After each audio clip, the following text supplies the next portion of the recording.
Ladies and gentlemen, hello and welcome back to the AOC Masters Tournament of 2021 for PUBG. My name is John P, joined by the wonderful Imperium again, and these players are here competing for their share of a $43,000 prize pool. We've already seen 4 days worth of absolutely chaotic PUBG gameplay. We're heading into the final stages now, Imperium, where we're sort of hitting that grand final stage. We're heading into our last 2 days.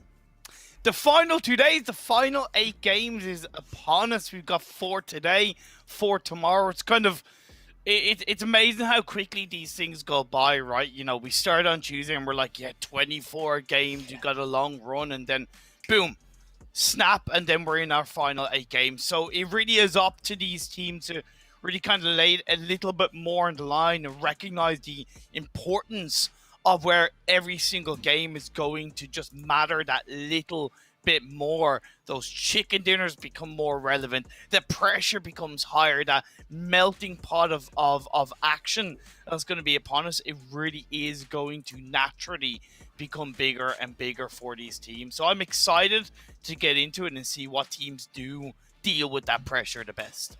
Yeah, and it was we've been having a bit of a chat prior to the broadcast, and we've chatted obviously throughout the week as well, that there is still a lot of teams in this competition that can finish on top spot. It's going to be, don't get me wrong, a little bit hard for some teams more so than others. You've got to look at the likes of SGD, Blitz, E-Arena from the future. They're pretty sitting inside the top 4 right now. You know, only one chicken dinner separating them and a few matter of kills here or there. So you definitely have to look at those coming into today for a very solid performance. But one team we highlighted that we didn't even realize had so many kills and was popping off so much is the team of Made in Thailand. They're currently second right now in terms of most kills, and they have a chicken dinner as well.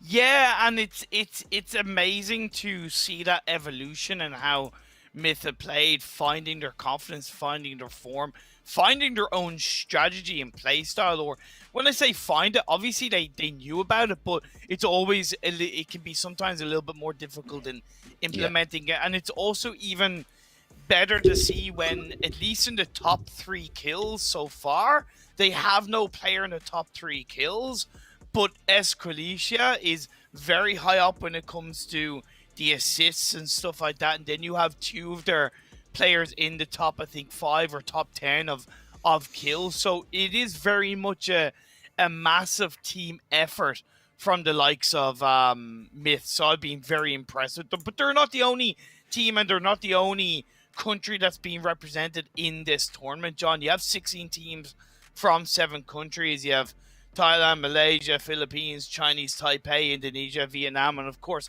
good old Australia, mate. Yeah, and do you know what? That's better than I could have ever done. And I'm not going to lie to you, it's very solid there. I think I wouldn't tell the difference. I wouldn't know if you're Irish or Australian, mate. Honestly, I can confirm that. But yeah, we have got 16 teams from the 7 countries and regions competing, and well, they've been playing over the past 4 days already. We started this on the 2nd of November, back on Tuesday, and we finish tomorrow. We're heading into 4 more matches this evening, matches 16 through to 20, and we're going to see 2 Erangels and 2 Mirams once again. But the most important thing to highlight here, though, Imperium, is that thing at the bottom of your screen, which is the most chicken dinner rule. And even the kind of the tiebreaker rule is really going to come into effect. We'll talk about it more as we get into the leaderboard and to kind of highlight the storyline aspects of the teams who are fighting for that #1 spot. And of course, the prize pool that's involved. It's a total of a $43,000 prize pool across a tournament. First place will get yourself $3,000, as well as a hell of a load of peripherals in terms of keyboard, mouse, headset, and a good old juicy, sexy, delicious AOC monitor. Second place will also get a monitor, $2,000, keyboard, headset. Third place, John, it's only a mouse and headset, but again, that monitor and $1,000 in your pocket, you won't complain. Listen, if these players don't want either the mouse, headset, the AOC monitor, or for the $1,000 at that region, I definitely will be opening charity donation. Please, sir. For me. Please, sir. Please, sir. May I have a AOC monitor? But let's take a little look at what teams we are going to be seeing. If you guys have only just joined, we've already had, like I said, 4 days worth of gameplay, and some of the teams here already, the likes of Team Bliss, I think they're sitting at the top of the leaderboard right now. Oh no, it actually might be E-Arena who's sitting at top, I think, maybe. But whoever's at the top of the team, at the top of the leaderboards, they are literally tied on kills. I think it's just that they got more kills in the game we saw last night at the end, which was the whole tiebreaker sort of situation. We'll explain later on. But got to be looking at the likes of Baonam United, Team Fury here to finally try and put a chicken dinner on the board. You got to think, if you're a fan of those teams, Imperium, you've probably got to try and win 2 games today to give yourself any sort of contention going into tomorrow. That's a very good point to bring on board. If you haven't won a game like Baonam, like Fury, you need, realistically, to make your job just that little bit easier tomorrow in the final 4 matches.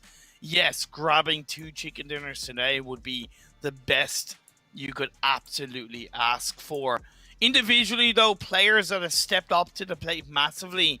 Shen, 27 kills, 5,000 damage, 42 headshots. This guy has been so integral in his team's success so far in this tournament. Yeah, and I think, these 5 here, the MVPs thus far from the tournament in terms of the kill factor, but I would say probably the MVPs for their team at the moment as well. One player in particular, the likes of Sapnik and Monty for Team Bliss and E-Arena. You say anytime the 2 squads of Team Bliss or E-Arena are popping off, it's usually with them firing on all cylinders, leading the charge, or I say leading the charge, they're usually the players that sort of sit as that anchor role and try and play a little bit further back. Yeah. But you get what I mean, as they play it fantastically well. But you mentioned Shen sitting at 5,000 damage. He is not top of that damage leaderboard, though.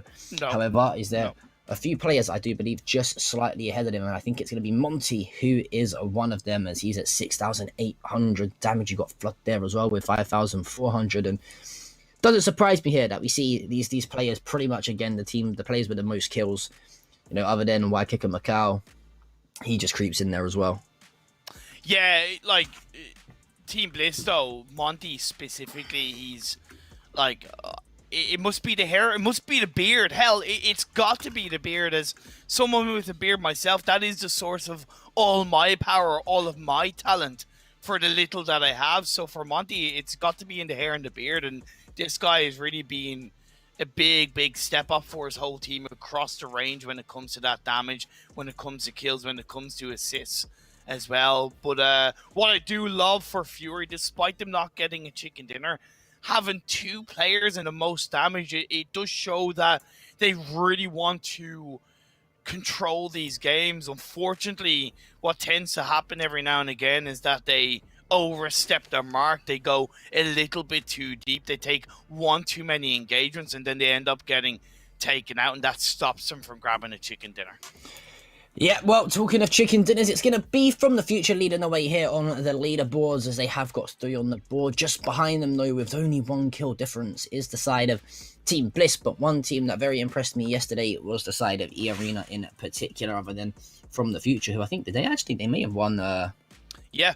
They won. Did they win 2 games yesterday from the future, or no? It was 1. No, they won. Oh one no, game. we mentioned the fact that they'd won 3 games out of 4 days, right? So they'd won a game every day except from 1 day, right? Which is the consistency you're looking for. But as we go down here, I did mention the fact that we need to see Baonam and Fury try and pick up a chicken dinner today. I don't think they're going to do it, but one team I would like to see try and get that momentum swinging back in their favour is the likes of Colony. I think they were a fantastic start. Unfortunately, They have slowed down ever so slightly, but with that 1 chicken dinner still, they're not too far off making a bit of noise. No, they're not at all. I think part of why Colony maybe looked a little bit weaker is, again, that simple thing of the teams adapting around them a little bit more, feeling themselves a lot more, getting that level of confidence on board, and just using that to shut down the likes of Colony, of course, across these matches. The predictions, do speak highly of a number of teams. You have Made in Thailand with the second highest kills being picked by a couple of the Thailand commentators, and then you have the Chinese Taipei picking SGD. Certainly looks good, but there is nobody, to be fair, that has picked the top two teams from the future and Team Bliss. Yeah, there may be a few teams that came into this and slipped through the cracks ever so slightly, though. The Chinese Taipei casters with this double pick of SGD, they're definitely looking good in their predictions. But that's what we're going to see today, ladies and gentlemen. Like I said, match 17 to match 20 will be played this evening for you, as we are going to see Erangel kicking things off today. And again, the one thing that I want to highlight towards Erangel is that Pachinki drop spot of SGD and the Expendables. We saw it time and time again over the course of the tournament. A lot of high engagement to start things off with, straight into the drop of Pachinki, and with them two teams already looking to be kind of towards the top of the leaderboards, it might get a little bit of crunch time. It is. It's gonna get crunch time for sure. I'm feeling a lot more confident about Xiaoji Dui coming out on top in those fights, especially with how quick they were with the engagements across the two Erangel games yesterday. When you looked at the first 3 days, whether or not Expendables won or SGD won, it was normally an elongated 6-7 minute engagement. Whereas yesterday, I think it was 3 minutes or just under 3 minutes and just over 4 minutes for both engagements, both won by Xiaoji Dui. So to me, like, I'm okay with that when the engagement is super quick, because it really means that your rotation isn't delayed, your positioning isn't really as delayed, and you're able to focus a lot quicker into the incoming circles. Yeah, I think one of the issues we saw between those two teams in particular that dropped at Pachinki was what, like you mentioned, sometimes we saw like 12-minute long team fights in Pachinki, and it's like, you're fighting 12 minutes into the game and you still got like a standard weapon in your hand. You've not got some of the better weapons. You've not got the util to work with, and not only that, you're then forced to rotate straight off the bat. You can't really loot up and get anything apart from what your opponents have dropped you. And you're stuck in an awful situation going later on into the stage of the game. So I couldn't agree with you more there. But we are just waiting for our game to start up relatively soon. But do not forget, ladies and gentlemen, we got to say a huge shout out to our sponsors of the tournament, AOC. Of course, AOC not only provides us a super exciting event for us this week, but they also bring you guys at home lots more special offers in their store, depending on the country and the region that you are from. So for more information, please visit AOC Monitors via our Facebook page. And you can also keep up to date with all the tournament tracking on AOC Monitor as well. Or alternatively, you can check out Mineski TV _TH as well to keep up to date with everything and the live feed of the games. But Imperium, going into this game number 1, going to start up hopefully soon for us. What are we expecting going straight into this as soon as this playing path hits? Myth. I need to highlight them and talk about them a little bit more, because you saw Jacob in the top 5 of the kill leaders, but there's one player that realistically should be there instead of him, or with him, should I say, Escalicia, right? Same amount of kills as Monty, but 4 less matches. He's got 23 kills, Escalicia, in 12 matches. That's a KD of like 3.3 compared to 2.3 for Jacob. Now, it's great to see kind of 2 myth players up there in kind of top 5, top 6, which is what has made them such a big force to contend with in these matches. But especially as Kalisha, with the lack of games that he's played and still rocking that many kills, it's pretty freaking insane. It's nuts. It's honestly nuts. And I think, when you're playing with a player like that has such confidence, right? It's really, really obviously a great thing for you and yourself as a team, because not only that, it puts your team at a high level of confidence as well. It does. It puts them at a high level of confidence, and they've gotten themselves a little bit stuck in some of these games, of course, and that's the way it's going to work. I've complimented on what Myth have been able to do in terms of when they go somewhere, they go that place with a lot more element of purpose, where they just want to control it, even if it's not the best idea. They still go into it, you know, fully committed. It looks like there's no real uncertainty with their rotations, with their positioning, and I definitely have to commend them for that.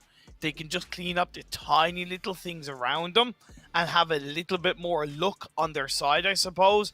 I could see them grab at least one chicken dinner in today's matches. So that's why when you ask me what team in that drop spot, I'm really looking at Myth. Yeah, I think Myth are a great shout. I mean, I mentioned Colony as well slightly earlier on. I think they're also a very solid shout in terms of the way they've played sort of the games and the rotation phases as well. They've always been a team that's been around like the top 6, top 5 region. They've only been able to convert one chicken dinner though, unfortunately. So we are going to really have to wait and see how they play this out. But also E-Arena as well, the team. Obviously, your pick, Imperium, for the championship. It's going to be very, very interesting to see how they perform today.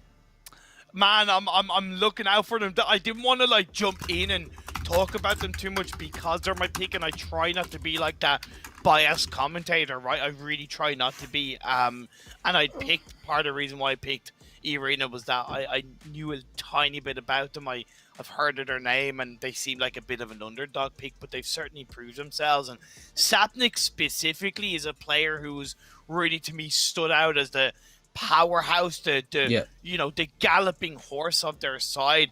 Right now, he's in 3rd place in the kill standpoint with 26 kills. He's the highest in terms of knocks with 30 knocks, so his knock to kill ratio is by no means weak. And, you know, even with the higher amount of knocks, you can't argue with how he's been able to help his team put out such good performances across these games. I do think, once again, a tiny bit like Colony, they are having to deal with the fact that so many other teams around them are stepping up to the plate.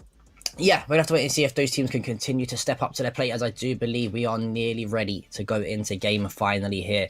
Imperium, we're going to kick off our match number 17, if I'm correct. I'm just taking a little look at my other screen because we have got a map feed. And this is a very nice plane path indeed.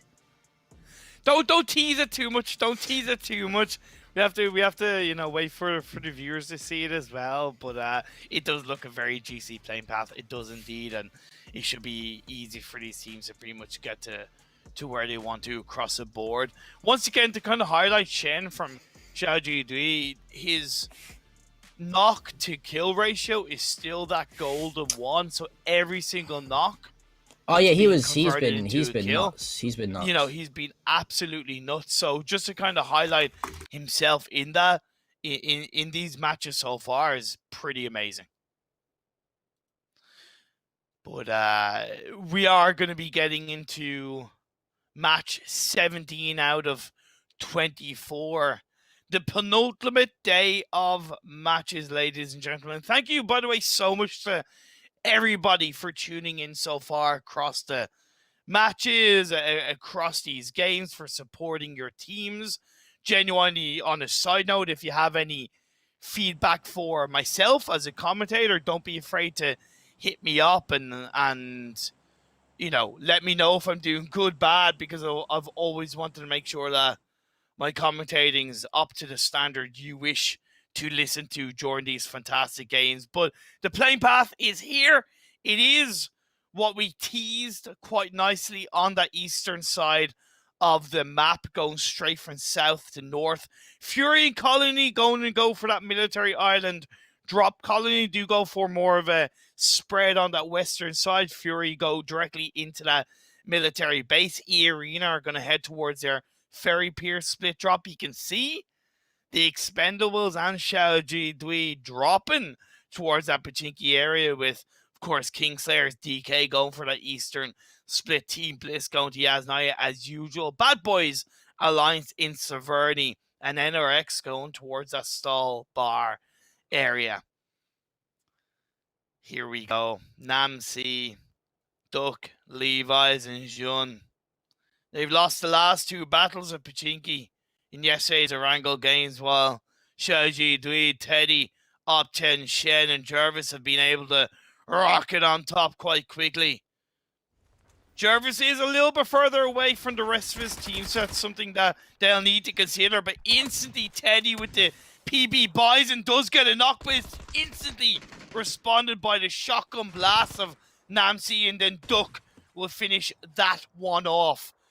Teddy is out, but still Jervis, Shen, and Opchen available for the side of Xiaoji. Like I said, Jervis dropping a little bit further away instantly makes it a little bit tougher. Then again, the angles of play that Jervis can pull through is available.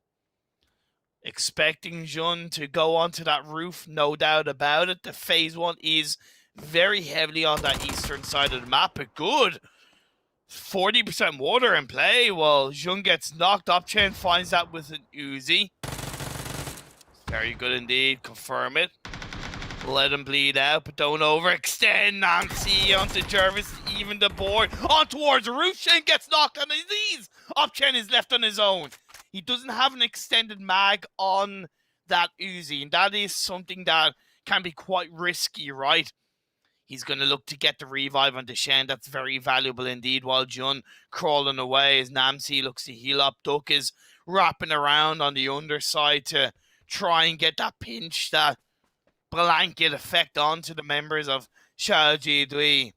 We are 3 minutes into the game, so it looks like we are definitely heading towards that kind of 4 to 5 minute mark for the engagement to be closed out between either of these two teams. Right now, it is in the favor of the Expendables, but we know what Xiaoji can do when it comes to turning these fights around, especially when Shen is still alive. The 4x with the AKM is certainly not easy to control when it comes to recoil, but if anybody can do it, it's Duck. At the end of the day, when he's on his own, he doesn't necessarily need to be like massively accurate with those shots.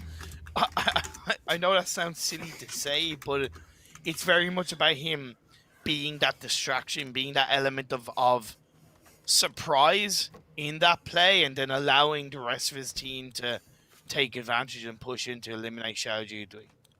Yeah, I think this is a fight we've seen, again, I told you multiple occasions already. I think we've actually seen this every single time we've dropped into Erangel, apart from, I think it was one game, if I'm correct, Imperium, back, slightly further in the competition. I think it was like day 2 or day 3, actually, we saw the team of Expendables try and drop somewhere else. But, well, unlucky for the side of SGD, they are going to lose 2 players, like you mentioned early on. And for the side of Expendables, they are just down to 3 remaining players. But over towards Yaznaya, that's the side of Team Bliss. And if you're the side of Team Bliss, you kind of come into this and say, if we can put ourselves a chicken dinner on the board, we're looking very good going into tomorrow. Because at the moment, I would say this is pretty much sort of like a 6 or a 7 horse race in terms of who can win this event. I think anyone outside probably of the top 7, they're not looking too great. I'm just judging that purely off the fact that, the kill difference later on in the stages might come into factor. But this is the team here you wanted to see a good performance out, and that's Myth. Yeah, Myth will be looking to control this lumberyard area. Quite an early rotation for Myth. Well, it is generally an early rotation, right? The Phase 1 Blue Zone hasn't even started to close in. They are close by to Kingslayers, and this is something where Kingslayers do need to be aware of. And they certainly are, with Zion 9i with that SLR looking for Jacob, just waiting. That trigger discipline is so good, and now the multiple shots at once from the players of Kingslayers don't really connect enough to get the knock, but again, the noise is made. Myth will have to respond. Yeah, for the side of Myth, they're obviously got a lot more to lose in this engagement than the side of Kingslayer. I think the squad of Kingslayer should probably rename themselves to sometimes Kingslayers, as they've not performed too well thus far in this event. But for the side of Myth, you've got to say, we put the chicken dinner on the board here. We probably leapfrog ourselves into 3rd spot, and we're looking very, very solid going into final few games. But if I'm the side of Myth here, you're probably just trying to not get tagged as much, just trying to keep yourself nice and safe. You don't need to engage this team of Kingslayer. They're kind of playing that role right now where they've got nothing to lose, so they're just going to be you know, being that annoying team and them annoying roles that are just trying to take you down and obviously trying to dent and put a chink in your armor in the game. So for a side like Myth, who have got a lot more to lose in that engagement than the likes of Kingslayer, I don't think they need to re-aggress and try and challenge them, and it looks like they did just that. But for the side of Baonam United, you got to say, a little bit of a disappointing event thus far in Pyramid. I don't know if you agree, but I expected a lot more out of them than what I've seen. I agree. Yeah, for a team that's competing in the upcoming PGC, yeah, I am a little bit disappointed. Not so much in terms of I expected them to dominate every single game, because that's to an extent disrespecting every single other team in this lobby, but at least one chicken dinner in terms of helping them to prepare for the PGC, where you're going to have that chicken dinner rule come into effect. Yeah, I was expecting much better. But what I wasn't expecting was the Expendables being in a position of being 2 players down in a 1v2 going against them. I did say that if anyone could do it, is Shen and Upchen together, and that's exactly what they've done, taking out the Expendables. Yeah, it's just not going to plan right now for the Expendables, and I mean, for the side of SGD, we saw how well the duo of Shen and Jervis performed the other day. I think they clutched a 2 versus, 40 players left in the lobby, and they ended up winning the game. But, well, for the side of From the Future, their ideal start of trying to stay on top spot might be hindered here, as they're going to, unfortunately, be wiped out to the hands of DK. And DK are a team that, you know, might have swept, rather, should I say, slightly under the radar every now and then. They're a team that have made the plays and pushes when they need to, but unfortunately things have just not come together. They're currently sitting at 14th on the current live standings. As well, for the side of Bliss, it looks like they're going to try and engage themselves over and try and find a few extra kills to put themselves back on top spot. It's going to be Ironic from the side of NRX, who unfortunately falls there to the hands of Monty, and that kill will be confirmed. As well, it looks like Namshao's actually been knocked to his own teammate after trying to hop out of the vehicle at a slightly faster pace, and well, that is going to be heartbreaking for the side of NRX, as they're now down to just 2 players. It is heartbreaking indeed, but it's unfortunately something that we've seen from NRX more than once across this tournament, where they lose players early on. They make these couple of mistakes, and they're not respecting themselves, being perfectly honest. And they're not putting a higher standard to their own, and they're punished for that.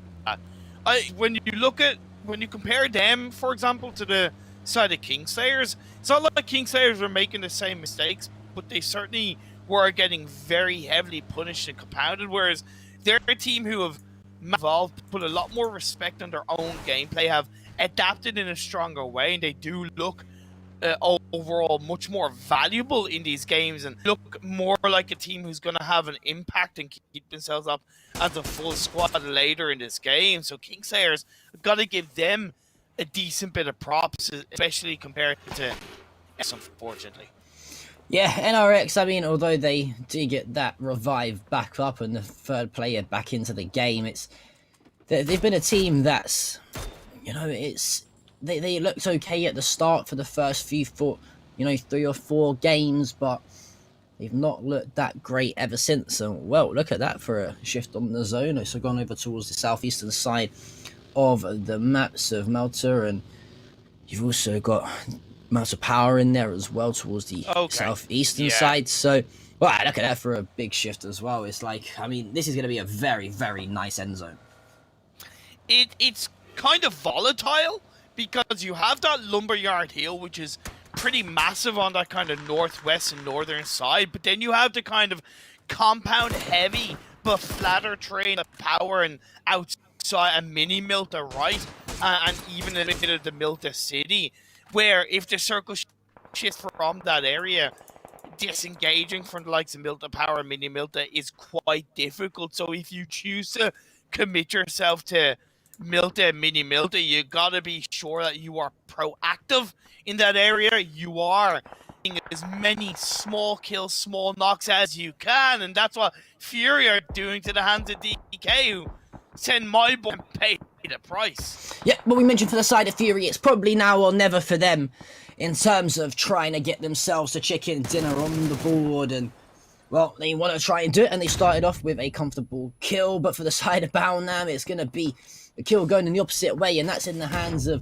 Main and Thailand, as Jacob's going to knock one, and hope for the side of Baonam, they're not in the best of spots, and I don't know really what's happened to Baonam, to be honest with you. They looked so good over the first few days before. Well, are they just trying to play for more kills and then worry about chicken dinners later? Maybe. But I feel here Imperium, they've probably left themselves with a little bit too much to do later on in the games. Yeah, they just do. They're to an extent, being perfectly honest, kind of making a couple of sloppy mistakes. That's harsh, and I mean that with the best of respects. But yeah, they look like sloppy mistakes. But we know what they're capable of, and I'm sure they can turn it around in a bit of a dime. Whereas Colony, they need to try and turn this fight around, but it doesn't seem like it's going to be the case as Killa gets burnt to crisp, knocked down to his knees, and the confirmation will come through very quickly. Zai is on the off angle, but Zai Shu has absolutely every idea of where he is, and we are in a 2v2. Yeah, for the side of Colony, I mentioned that I wanted to see them perform a little bit better, but well, to the hands of DK, they've already dropped a few players, and Zai nearly going down to that nade as well from Zai Chu, and for these two teams here, they're kind of forced into this engagement now, right? I mean, once they've committed into that team fight, you've lost a few players already. It's sort of an engagement you have to take. There's a lot of flat land around as well. So for the side of Colony, it's going to be somewhat impossible to try and rotate. And when you've got the likes of Zaichu shooting straight back at you as well with an M762, it's going to be so hard to try and duck and dodge your way out of trouble. And unfortunately for him, he goes down. The confirmation of the kill comes through from Isu of NRX, who, well, NRX, they were actually down to one player momentarily after the two revives come through, and now all of a sudden they want to try and engage everyone. Why not? Why not? They have a good bit of control on that southwest side that they can use on this next circle shift that's going to be popping up soon enough. See, what a lot of players don't understand, John, is that there's 5 Ds of Pubg Mobile. Dodge, duck, dip, dive, and dodge. Right? Those are the 5 Ds. That is a fantastic movie reference. Yeah. Thank you. I respect that a lot. It's something I pull out every now and again, you know. It's something I pull out every now and again. Just like the circle has pulled out something pretty massive, and I think it is probably one of the better circle shifts for the teams that committed to that. Like I said, the Milta power, the mini Milta area, because they don't really have to think, at least right now, about moving up that hill onto the Lumberyard area. With the teams like Myth and Kingsayers and Baonam and E-Arena, there's a couple of pockets that they're able to play around. There's a cluster there, of course, and I don't expect there to not be some engagements, but I can also understand if they're able to hold on to their own individual pockets of play. Yeah, well, unfortunately for Andy, there's a few bullets in his pocket, and that was by the way of one of the E-Arena players, as that's going to be Bad Boy Alliance, unsurprisingly, out at 14th spot. And well, for the side of Bad Boy Alliance, you feel a little bit sorry for them, right? Imperium, you've got to. I think, no doubt, they are a very, very good team, very good individuals, but I think they've just come up stuck a little bit here against some players that might be just slightly better than them in every way, shape, and form. And for the side of Colony, oh, that's going to be an elimination now after Alex going to drop.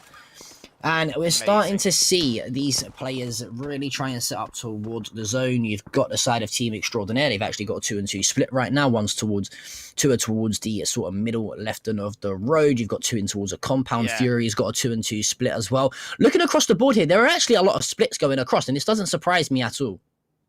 No, it doesn't surprise me at all, because having that split, especially in towards those compounds, can be quite valuable. It's still only phase 3, right? So it there's a risk there, but it is still safe. One thing that I've noticed though, Xiaoji Dui, they've gone for a boatation. They got a boat outside Milta, took that bad boy boat, and shifted it across the coastline on towards the cliffs and in now to the southern edge of the circle on the mainland.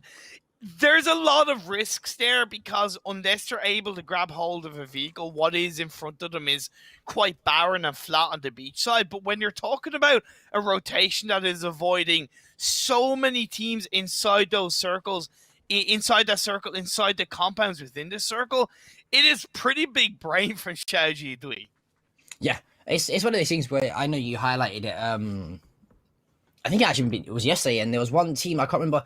I want to say it was PMA who kept trying to use the rotation to try and get themselves located, and it didn't work a few times. The zone shifted the opposite way, and unfortunately for SGD, that's exactly what's happened. But I don't think they'll be too worried. They still will be able to come in along that coastline and should be able to set themselves up inside that next phase relatively easy. They actually might pay, sort of and work in their favor, because there's going to be a few teams probably not trying to focus towards this southern eastern side. Yes. They was probably think, okay, well, prior to this phase, there was like 50% of the zone was in water. It's going to be a bit risky to try and play along there. So this shift here could probably actually pay dividends to the way SGD are trying to play. It is. It's honestly a better circle shift. If it had to be more central, where they're a small bit away from the circle, your dead right teams would be a lot more likely to be able to focus in their direction. Whereas because it's such a northern shift, you can see the likes of PMA wrapping around the coastline, gonna go to open compound. They're gonna be able to play with the arena under a lot of pressure to the hands of Myth. I said that they'll be able to hold on to those kind of pockets of action, but as the circle is shifted and Myth need to move down to Lumberyard Hill, E-Arena holding on to the rocks. They do have Lyrics knocked down, but off the back of that counter knock, they're able to get the revive, while Myth Rogue is knocked. They're down to 2.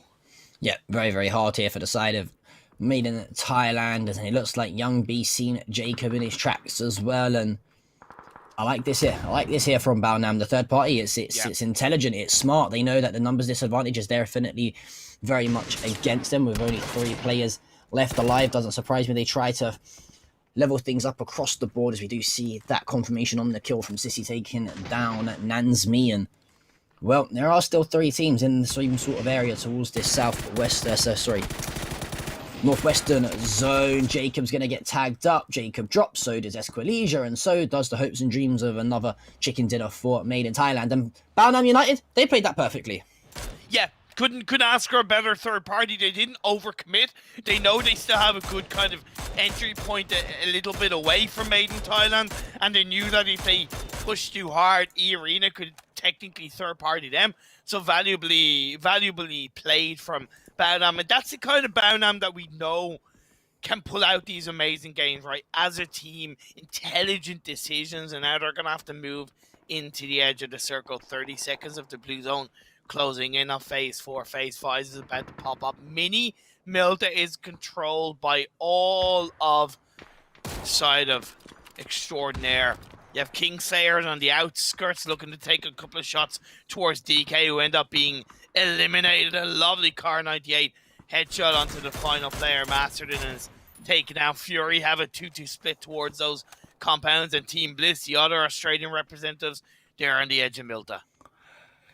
We mentioned SGD and their rotation towards the southern side of the zone, and it might actually work out for them, but unfortunately for them, there is so much flatland in sort of the area that they're occupying that they're just trying to get pop shotted from the likes of Team Bliss and Team Extraordinaire. But well, Insight is gonna drop God Ace, and the side of Baonam, things get from bad to worse. And as I say that, I mentioned the flatland that the side of SGD were trying to rotate through and occupy. Well, it's gonna be Shen who unfortunately falls to the headshot. I think it was one of the arena players that oh no, it was Isu, sorry. Yeah, it was Isu from NRX. But well, E-Arena, your pick right now, they've absolutely collapsed, and well, they've been wiped.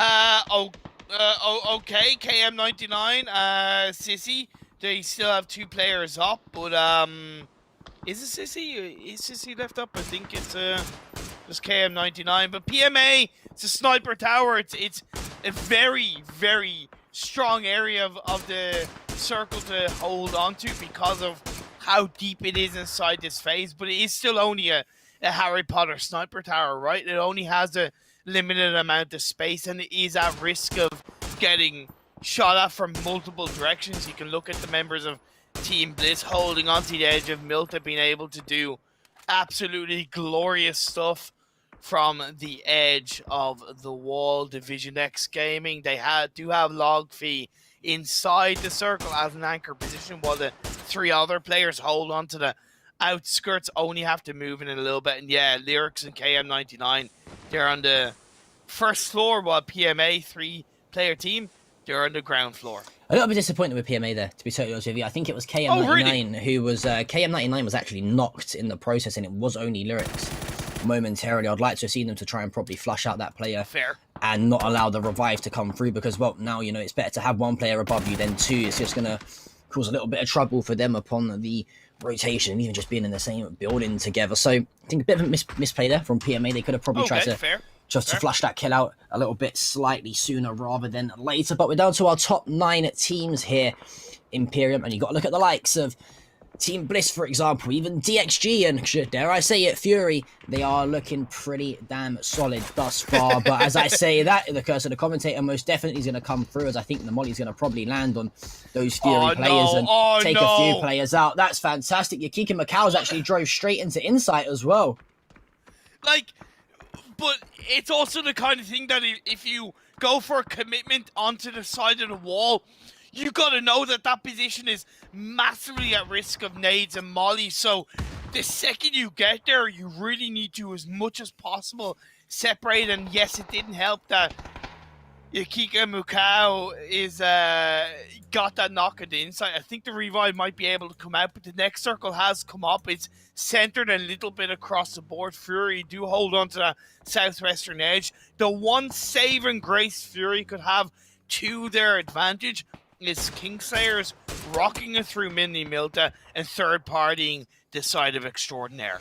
Yeah, we mentioned, you know, time and time again, especially towards the later phases of the games, phase 6, 7, and even 8, it's so important to get your third parties right and do it correctly. We see it time and time again. We saw Team Bliss do it successfully over towards that chopsticks ending a few games ago, and you know, if you can really play that third party in the end phases very well, it makes yourself a bit of an easier task going into the final phase, where you're trying to, you know, play towards that center of that phase. And I mean, for the side of Kingston, they have got 4 players left up, though. Are they trying to throw a spanner in the works and do a little bit of damage here to the side of NRX? Well, they initially was, but it looks like Namshao should find the kill. He's got Isu there for support. The swing comes through, but Jagger's there to find the kill, and Namshao's going to, unfortunately, be dropped out of this one. A little bit disappointed there, I think, from Namshao. He'd probably be kicking himself that he's not found that kill onto Jagger's pretty sooner.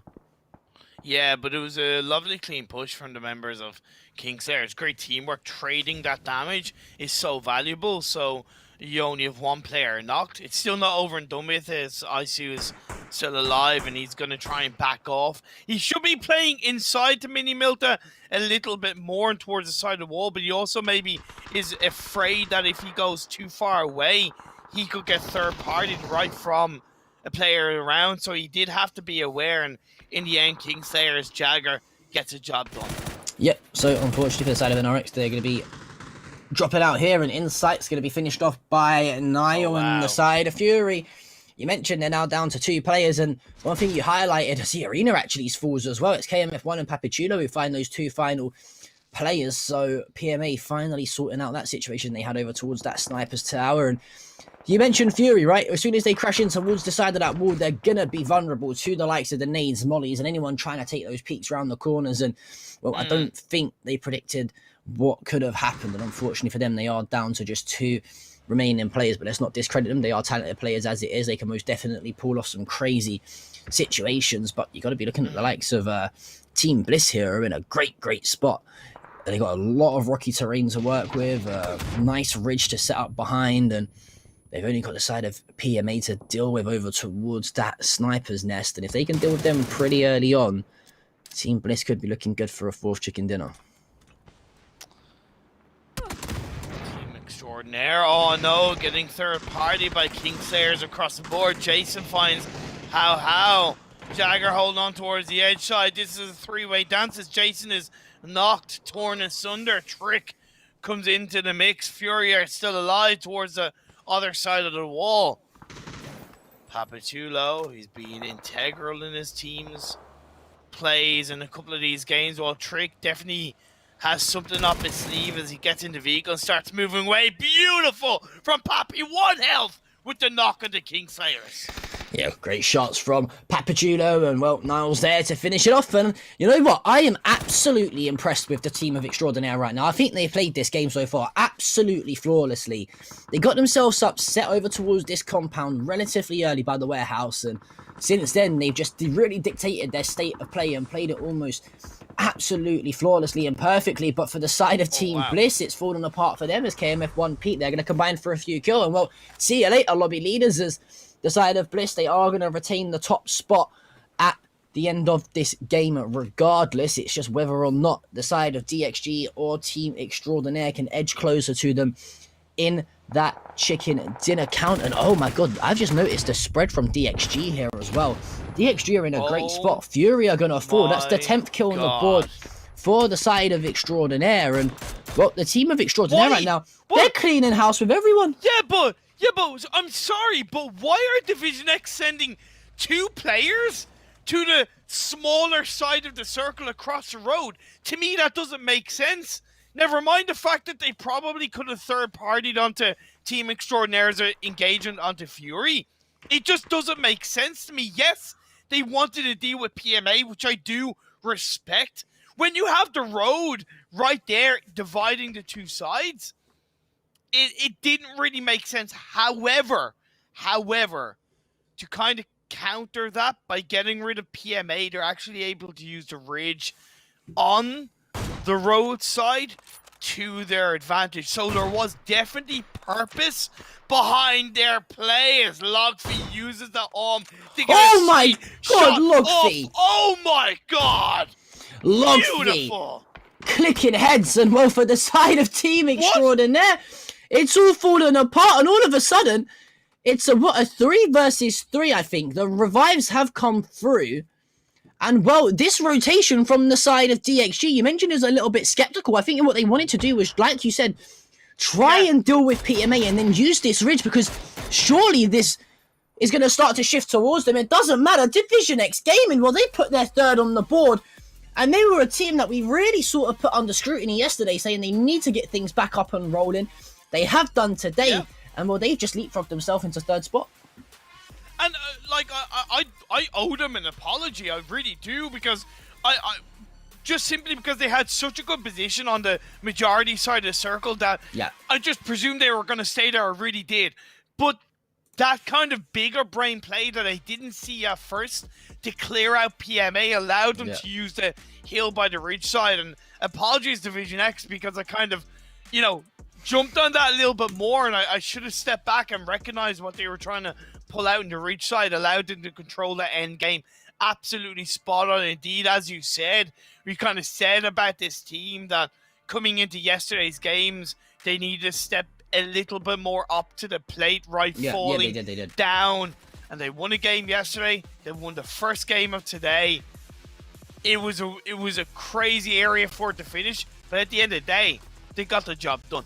Yeah, I think what they did is they just banked on the fact that they knew if they killed PMA, they had complete control of, 3/4 of the actual phase. They knew exactly where the other 2 teams were, and the damage had already been done for the 2 teams, on the other side of the phase, fighting it out anyway. So definitely got to respect the play from Division X there, as they've gone from not looking like they were having a great tournament to, within the past days, getting a win back-to-back days, and they have leapfrogged themselves in to 3rd spot. But this year, the side of From the Future would have been disappointed to be wiped to the likes of DK Esports so easily on at the start of the game. I probably think SGD were a bit disappointed to lose 2 players initially at the start to the side of Extraordinaire as well. But I think the story of that game was just the teams that got set up a little bit slightly earlier in the middle of that phase just had the upper hand because of, I don't want to say a little bit of luck came into it for the likes of Team Extraordinaire on the shifts of the phases. No, it was, mate. It was 100%.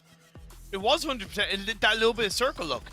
Yeah, and sometimes that's all you need though in PUBG, right? Is of course. You can try and predict the way in which the phase is going to move, and it shifts the other way. And I think, well, for the side of DXG, they predicted it perfectly. They played it perfectly, and I think every single engagement they took was a smart engagement. They knew when to sort of relax a little bit and disengage. They knew when to re-aggress and try and challenge people. I thought they played the third parties quite well as well. They obviously wiped out PMA to get control of that roadside and used the ridge, and Well, from then on and therefore out, it is going to be the third chicken dinner on the board for Division X. And I think they've been kind of creeping under the radar here slightly. A little bit. Definitely creeping under the radar a little bit. But, you know, Team Extraordinaire, yeah, okay. That little bit of circle look comes into play, of course. However, there's no point in having a good position in the circle if you don't do something with it. And I gotta say, Team Extraordinaire, they were as proactive as they could have been inside those circles, in towards that mini Miltech compound. The second Fury tried to kind of push them, they punished them, got a kill on the inside. As soon as Kingslayers made some noise against NRX, instantly they were on top of that. So really credit to Team Extraordinaire, despite not getting the chicken dinner in that game. Division X Gaming though, John, their third chicken dinner, instantly up to third place. Yeah, and I think they picked up quite a high kill win as well. I think it was like an 11 or 12 kill win, I think. They were sitting at around 43, 44 kills, it was a 13 kill win. A 13 kill win, so there you go. They were sitting 12 kill win. Sorry. Okay, so no, so they were sitting at what, 48 kills going into that game, and then, you know, all of a sudden they've popped off, pulled out a fantastic game, and well, now they're sitting absolutely comfortably. And what for the side of Bliss from the future Division X, I think you can throw E Arena and SGD in there as well. Yes. The rest of play today is going to be pivotal to see how things turn out and what we look like going into tomorrow. Definitely. Yeah, like, and again, the likes of Maiden Thailand and Colony and the other teams that have one game, it's really important that you get another chicken dinner on board. And as we've already talked about, Bao Nam and Fury, other teams have 0 wins. Pull it out today. Close out the game. Get a chicken dinner. Well, that's only the action that we've just kicked off. We've got 3 more games for you today at the AOC Masters 2021 for PUBG, and when myself and Imperium return from this short break, we'll be heading over to Miramar.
Ladies and gentlemen, hello. Welcome back here to the AOC Masters Tournament of 2021. My name is the wonderful, the beautiful, the extravagant John P. I got to try and big myself up, all right? Not many other people would do it.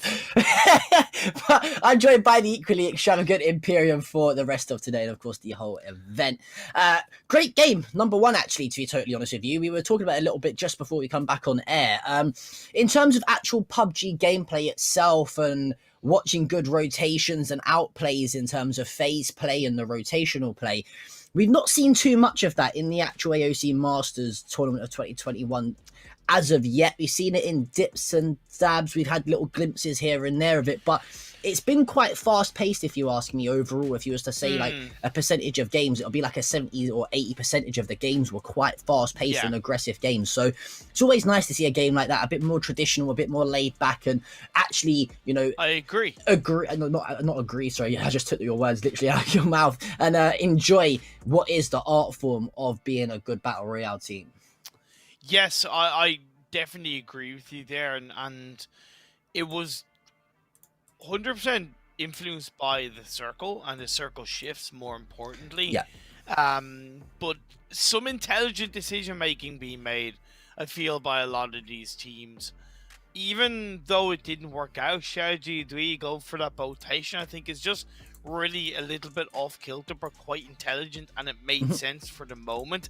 A little bit short term, but you know, I appreciate that, right? That kind of outside of the box rotation, because I knew when they sent it in, there was most likely going to be 2 to 3 teams around them, and they might not have lasted so long, right?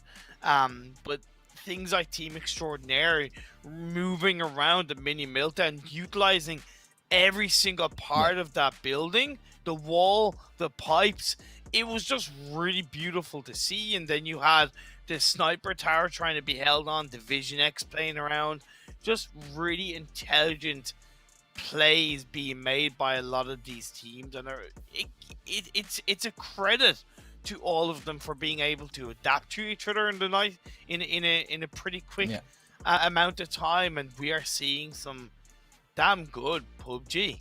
Yeah. I'm. You know what? I mean, from a viewer's point of view, obviously you want to see fast-paced, engaging, high-kill, rush games, right? But from a caster and analyst's point of view, sometimes you just want to appreciate the pure talent and knowledge that some of these players have in terms of knowing where certain ridges are on the map to hold, etc., etc. I thought you highlighted and come to a great point in terms of the play from the squad of Team Extraordinaire. I thought a little bit unfortunate for them, to be honest with you, in terms of losing that game. I thought if there was a team that probably played that game perfectly, they kind of did deserve to win that game. But you can't take away from DXG. They made a very, very 50-50 call in terms of trying to force the engagement on PMA. So they then knew that they had this pretty much like a 60 or 70% control of the phase game, and obviously it worked for them. Yeah, definitely. Definitely for Division X. You know, they played a slow burner of a game. They took out Bao Nam. They were able to react to the circles pretty quickly, and that play, it's very, very credible across the board for a lot of these teams, and Division X specifically, and them coming into this second game in third place. They don't have as many kills as what is obviously needed overall should they get another chicken dinner, but still massive credit to them, and them proving that they can close out the games from one day to another will boost their confidence highly coming into this Miramar match. Yeah, I think most definitely. And for the side of like DXG, for example, they've now, you know, if you think about it, they won the first game of the tournament. So they started the tournament well. They went through a bit of a downward dip in terms of consistency. Towards the middle stage of the competition a day or so ago, they then picked up another win. And now we're heading into the later stages of the competition. They're starting to replicate and get back on form again. You couldn't have asked for a better time to try and hit form here if you're DXG. And if you go into this Miramar and you try and pick up a back to back, I will say though, if my memory serves me correctly, I don't think I remember too many games on Miramar where DXG have looked incredibly good or took my breath away in comparisons to the like of Made in Thailand, who have performed well in it, SGD, Arena, From the Future, etc. But I think if they can try and get that Miramar consistency of play slightly up, coming off the back of that chicken dinner, then listen, there's no reason why DXG, they won't be towards the top of the leaderboards come the end of Sunday. Yeah, like, you know, when we look at their kind of individual player stats for a little bit, their highest kill player is IQ 500 with only 15 kills, right? When you look at 27, 26, 25, 23 for the kind of higher end players. But when you have Long K with also 10, with Neil T with 13, they're very much a team focused team, and they have that kind of play style for the later stages of the game, and their style complements the chicken dinner rule, and they still got 9 or so kills in that first match of the day, so they are definitely able to kill. But I did want to highlight the fact that their highest kill player at the moment only has 15 kills coming into today's games. A little bit more aggression hopefully will benefit them so much more compared to the likes of Team Bliss and the side of From the Future. Yeah, and I think you made a great point in terms of the chicken dinner rule set really does complement and play into the strengths of a team like DXG for Division X game. And I think, you know, having this rule in it, you can kind of afford to not worry about kills, right? Like, realistically, you could have 10 kills and win 10 chicken dinners, right? And you're going to win the event because you've won the most games consecutively. So I think it honestly depends on the type of team they are. I don't want to sound too flamey. I don't think they have got the 4 individual best shooters and sort of aim players in the team. But you don't have to have that, though, if you're playing in tournaments that have chicken dinner rule sets. Because even if you're playing in a normal tournament that rewards placement points, for example, if this team can consistently stay alive into the top 3, they're going to stack up a load of placement points in terms of kill points as well. So nothing really too much to worry about for DXG in terms of making sure that they try and frag out. It's just whether or not they can consistently try and win the game. That's their issue. And when they're playing against so many good teams, it can be a little bit easier said than done. And it's also something that all of Bliss, From the Future, and Division X Gaming do need to be aware of, because E-Arena and Xiaoji Dui, right now they're on 82 kills and 79 kills respectively. If any one of those two teams get a chicken dinner, they're instantly shot up to first place by 10 or so kills, right?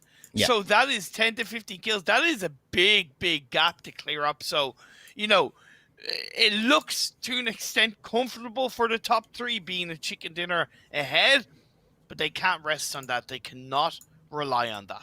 Yeah, and I think especially if you're looking at the likes of Team Bliss and From the Future as well, they're, like you mentioned, so close together. So you don't want to leave it in terms of, you know, winning by 1 kill or just scraping it, for example. You want to, you know, make sure that you are playing to your best of abilities at all times. And well, for Mayo, it looks like he's trying to find some shots onto KMF1. Come on. Unfortunately, doesn't look like he's going to land it just yet. Probably would have liked a little bit of a scope on that SKS if he could have done so, but KMF1, I don't even think KMF... Has KMF1 even been tagged? I don't think so, and that's where I appreciate a couple of shots by Team Extraordinaire, but it takes long enough to loot up Minas Generalis. Don't waste more time by hoping to get a knock. Just do what you can with that. But we do have to talk about this Phase 1. I don't know, John, if that could be any more to the west. Like, I really don't. It is. I don't think it can actually. I think it's ridiculously west. Like, to the point where we're in a Phase 2, Phase 3 circle. And what's worse is the very western edge, that kind of guitar-shaped line. It doesn't really hold much value in the early game to control, right? So that takes away another kind of 5% of the circle to really kind of control. So Team Bliss right now, they're on a kind of El Pozo, Monte Nuevo spread.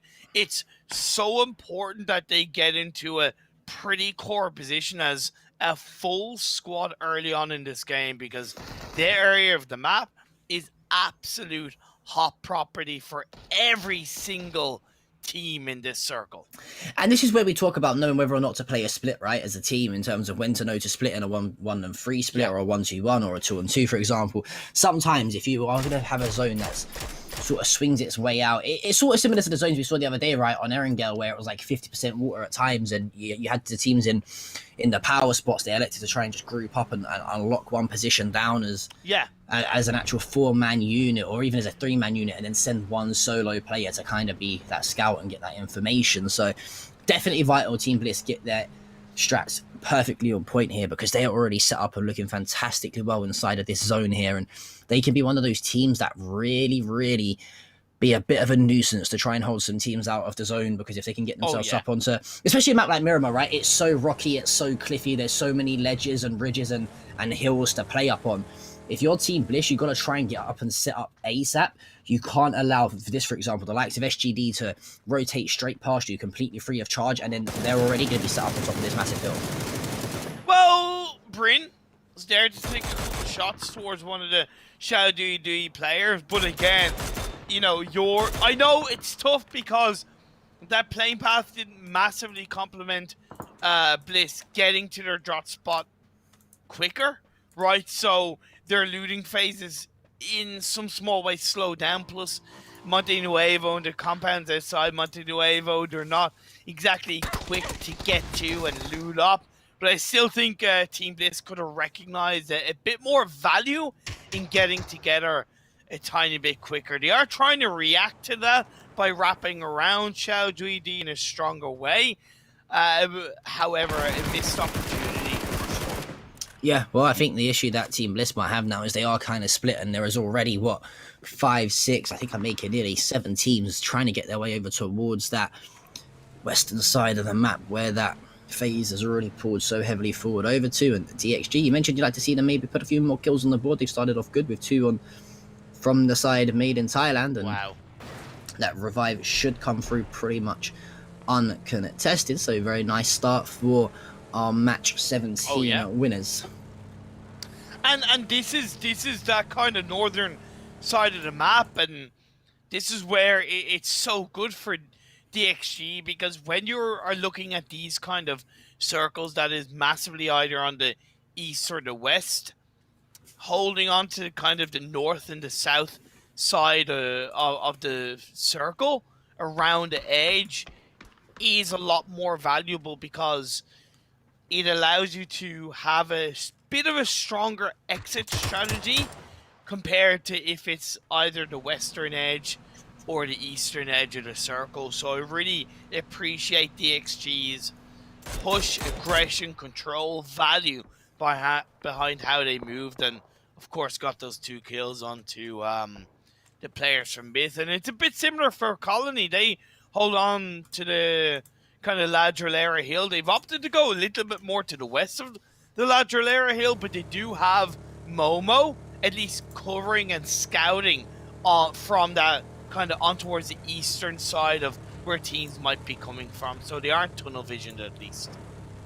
Yeah, I think it's important not to get tunnel visioned, right, in a game like PUBG, because especially in a phase like this where there's so much open land around you in different positions, power spots people might be set up on, you don't want to allow yourself to get too tunnel visioned early on. Well, for the side of the Expendables, they are going to have to try and get themselves slightly further over towards that western side of the map. You've got the likes of Baonam already set up in there, Team Bliss, SGD, Myth, DXG, BBA are starting to make their way over, so too the squad of E-Arena. And well, for these teams here, the pivotal thing is going to be where that phase 2 shifts towards, right? Is it going to continue to shift west and make its way further up towards the perimeter of the map, or is it going to slightly start to center probably towards El Pozo, which I think probably that might be what happens. It's going to really come down to that, if you ask me, in terms of positioning on the map and the phase, and how these teams might go about attacking and executing sort of the rest of the game. And I don't normally say this about PUBG games too much, but it also does add value for the likes of PMA, DK, even to an extent Kingslayers, but especially PMA, to just wait until phase 2 pops up before you look to move into the circle. Maybe be close to the edge of it, but the phase 1 blue isn't going to be anything to really worry about, because you're automatically coming in later, having dropped on the eastern side of the map, that there's going to be 4 to 5 to 6 teams somewhat around you, depending on how much path-wise from a lot of these teams. So waiting until phase 2 pops up, where the teams aren't as solidified and are thinking a bit more about their rotation, could definitely be better for PMA. Yep, not a bad shout indeed. And you mentioned that phase 1 blue, it does one tick of damage every so and so seconds, so nothing really too much to worry about if you do want to try and wait it out and play for that phase 2 drop. But for the side of DXG, they're going to be going head to head with a squad of Made in Thailand, as they're both set up towards this far western side of the zone, just outside the city of El Pozo. And for the squad of Made in Thailand, we mentioned they dropped too early on. They have answered back as IQ 500 falls, and yeah, a little bit. That was a mistake from Division X, right? Yeah, I can. You're 2.5 minutes into the phase 1 blue zone closing in, 4 to 5 minutes off when you kind of engaged onto Team Myth and took 2 of their players down. There's absolutely no reason why you should still be moving into the circle, right? So genuinely poor decision from Division X. They're lucky they only lost 1 player, but still shouldn't happen across the board. And I think this is where maybe teams like DXG might get a little bit panicky in terms of, they're like, well, okay, we're only, say, 2 kills off top spot. Let's try and push these 2 kills and get them right and reclaim top spot regardless. And, well, there is that shift in phase 2. It is going to slightly center towards the mainland ever so much. Montenegro going to be inside. Nice. You've got El Pozo still in there as well. And this is actually sets up very, very nicely, especially with that huge road traveling and cutting the zone straight in half. Yeah, obviously this kind of circle shift was a little bit tougher for the teams who are on the edge outside the circle. Because if it had shifted massively to the north or the south, it means that entering can be a variable rotation onto the easier side of the circle in that standpoint. But when it's a central shift, taking away from that western side and leaving the teams who are already solidified in phase 1 still looking good in phase 2, the entry point just becomes that little bit harder, that little bit more difficult, that little bit more challenging. Fury have themselves set up around the Monte Nuevo area. Team Bliss's 2-2 split is decent. A little bit dictated by Xiaoji Dui's initial rotation on phase 1, but they have been able to gather a lot closer together with Bad Boys Alliance wrapping around them. Yeah, I was literally just about to highlight this point. I think it's a great point to make, that the initial split from Team Bliss was forced. The hand was kind of forced by the side of SGD early on. They couldn't afford to give up too much control of the center of the zone. And, well, for the side of Bliss now, after that phase does shift back, they elect to try and regroup. And I was going to say, I like that. Sometimes in these kind of zones, playing a split can be a bit more risky than the likes of trying to play a 4 stack of players together or a 3-on-1 split, in opposed to that 2-on-2. So very much agree there with the side of Team Blizz as to what they do is, well, they're going to walk straight into the side of BPA anyway, and they'll probably be a lot more confident fighting them, in a close range gunfight than most teams, as they do draw the upper advantage on that. So BPA downside is 2 remaining players. I think I saw SGD find a kill in the kill column as well. And for the side of the arena, that's going to be them. See ya later, my friend, as Papachulo's got a nade in his pocket. Team Extraordinaire looking pretty damn extraordinary at the moment. Getting the revive under Trick will keep them up as a full squad. Team Bliss yet to suffer a casualty, but they did open the doors on the BBA and said, hey, we're here. We're Australian. We're not looking to cook up a barbecue and have a friendly neighborly chat. We're here to light you all on fire and take you out of the lobby, control our area of the circle that little bit better. And as phase 3 is 30 to 35 seconds away from shifting. I think it's important for Team Bliss to close this fight out pretty quickly. Yeah, I think if you're Team Bliss, you've either got to commit to this fight, which I think is definitely the go-to play, and try and clean up the squad of BBA, and then you could probably try and stick yourself in a 2-on-2 split across the 2 sets of buildings on that compound, right? And then if you're not going to do that, you've got to just try and disengage and keep yourself hidden as much as possible, because they are going to run the risk of a third party potentially coming in here if they do leave it a little too late. And well, it does look like SGD, they seem to be making their way that way. Well, the circle goes pretty massively to the east on this phase 3, northeast to be specific, so it kind of opens that landmass to be a lot more comfortable for all of these teams overall. The edge of El Pozo is in play, that high mountainside from the future has YQQ in towards is quite valuable. Bao Nam are in the dead center and towards that compound, but it's not the best compound to be in. I would even recommend that Bao Nam sends one player a little bit up north towards a high ground hill to get some sightlines and information. It's still okay on this phase 3.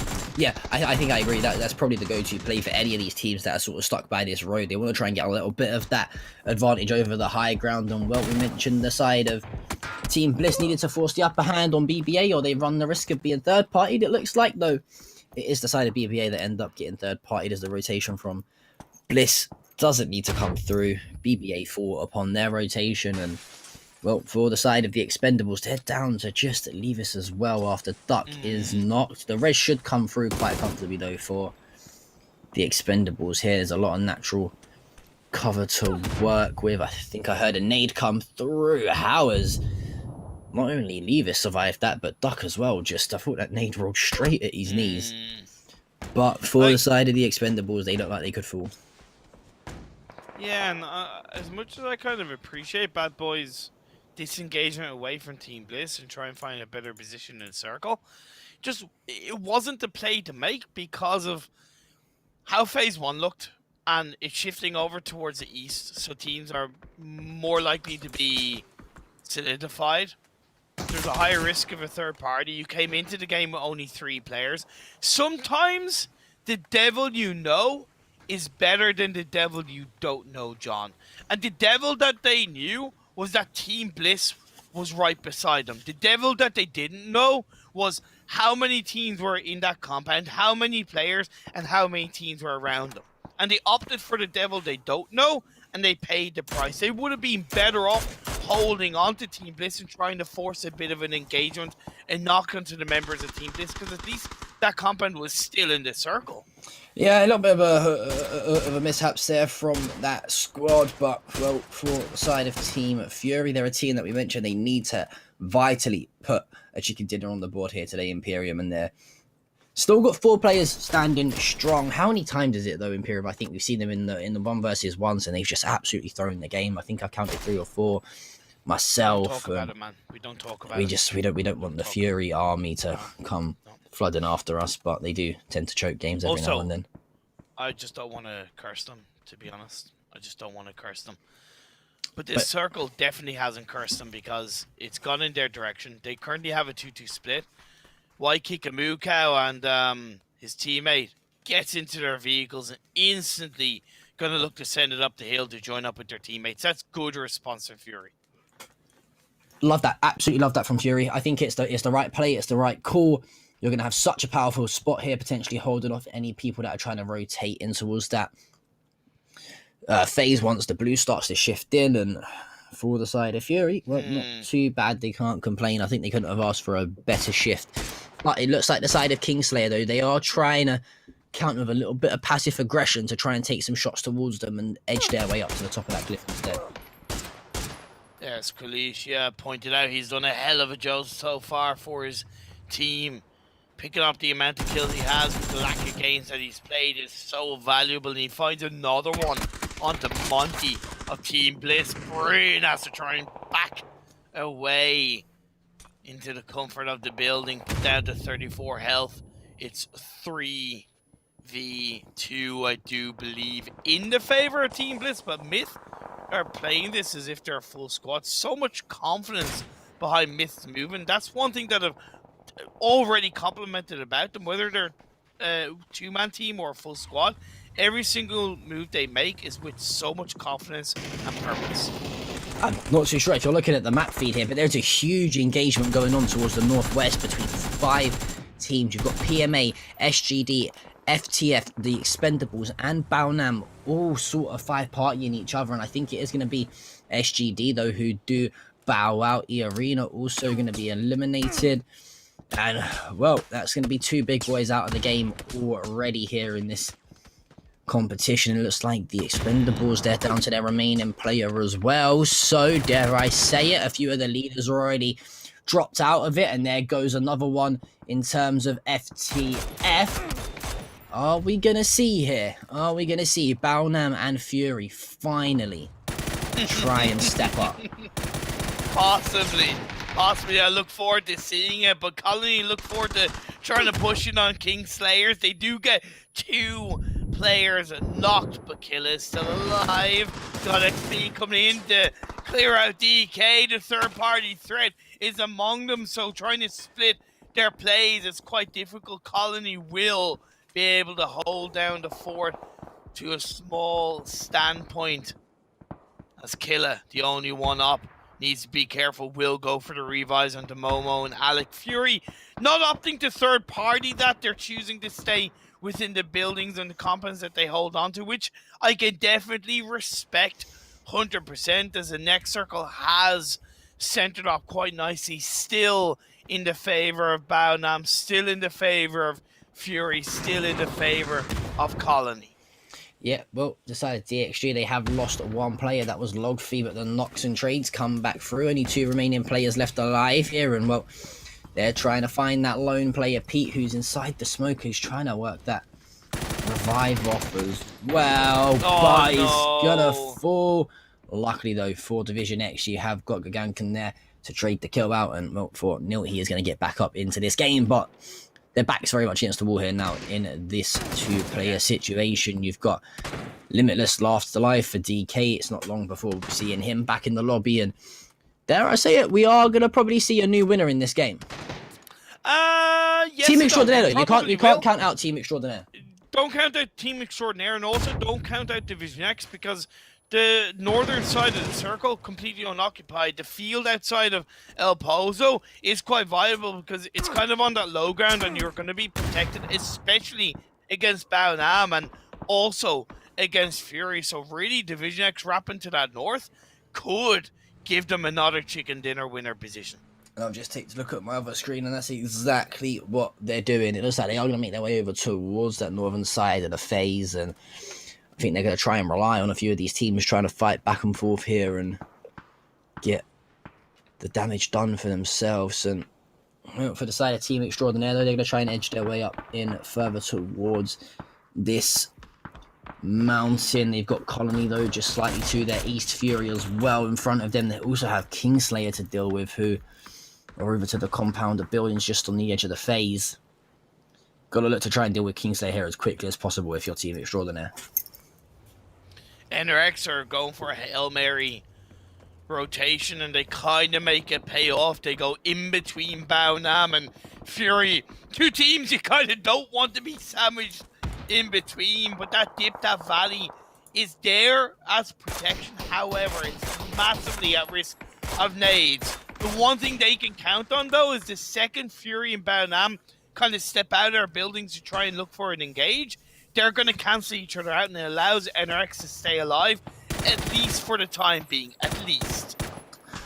Yeah, they are going to try and see if they can make things work as the duo, but Baonam have got the line of sight over towards them. NRX are going to lose 1 player to the hands of Ace God, and, well, Dr. Logi's going to fall, unfortunately. That's how from the side of Team Extraordinaire. I think that revive might just come through in the nick of time, though, for the side of Baonam to get all 4 players back up and running.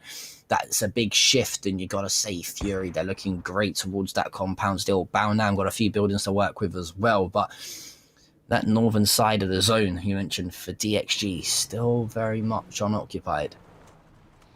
And I gotta give credit to Baonam, right? Gode sent himself out of that building before the circle shifted a good 20 to 30 seconds before that.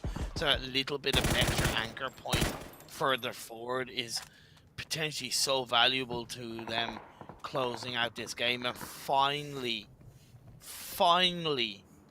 seeing a chicken dinner in the favor of Baonam. But Fury are still in contention. They have their compound in a circle while Team Extraordinaire and Colony are fighting for an entry point.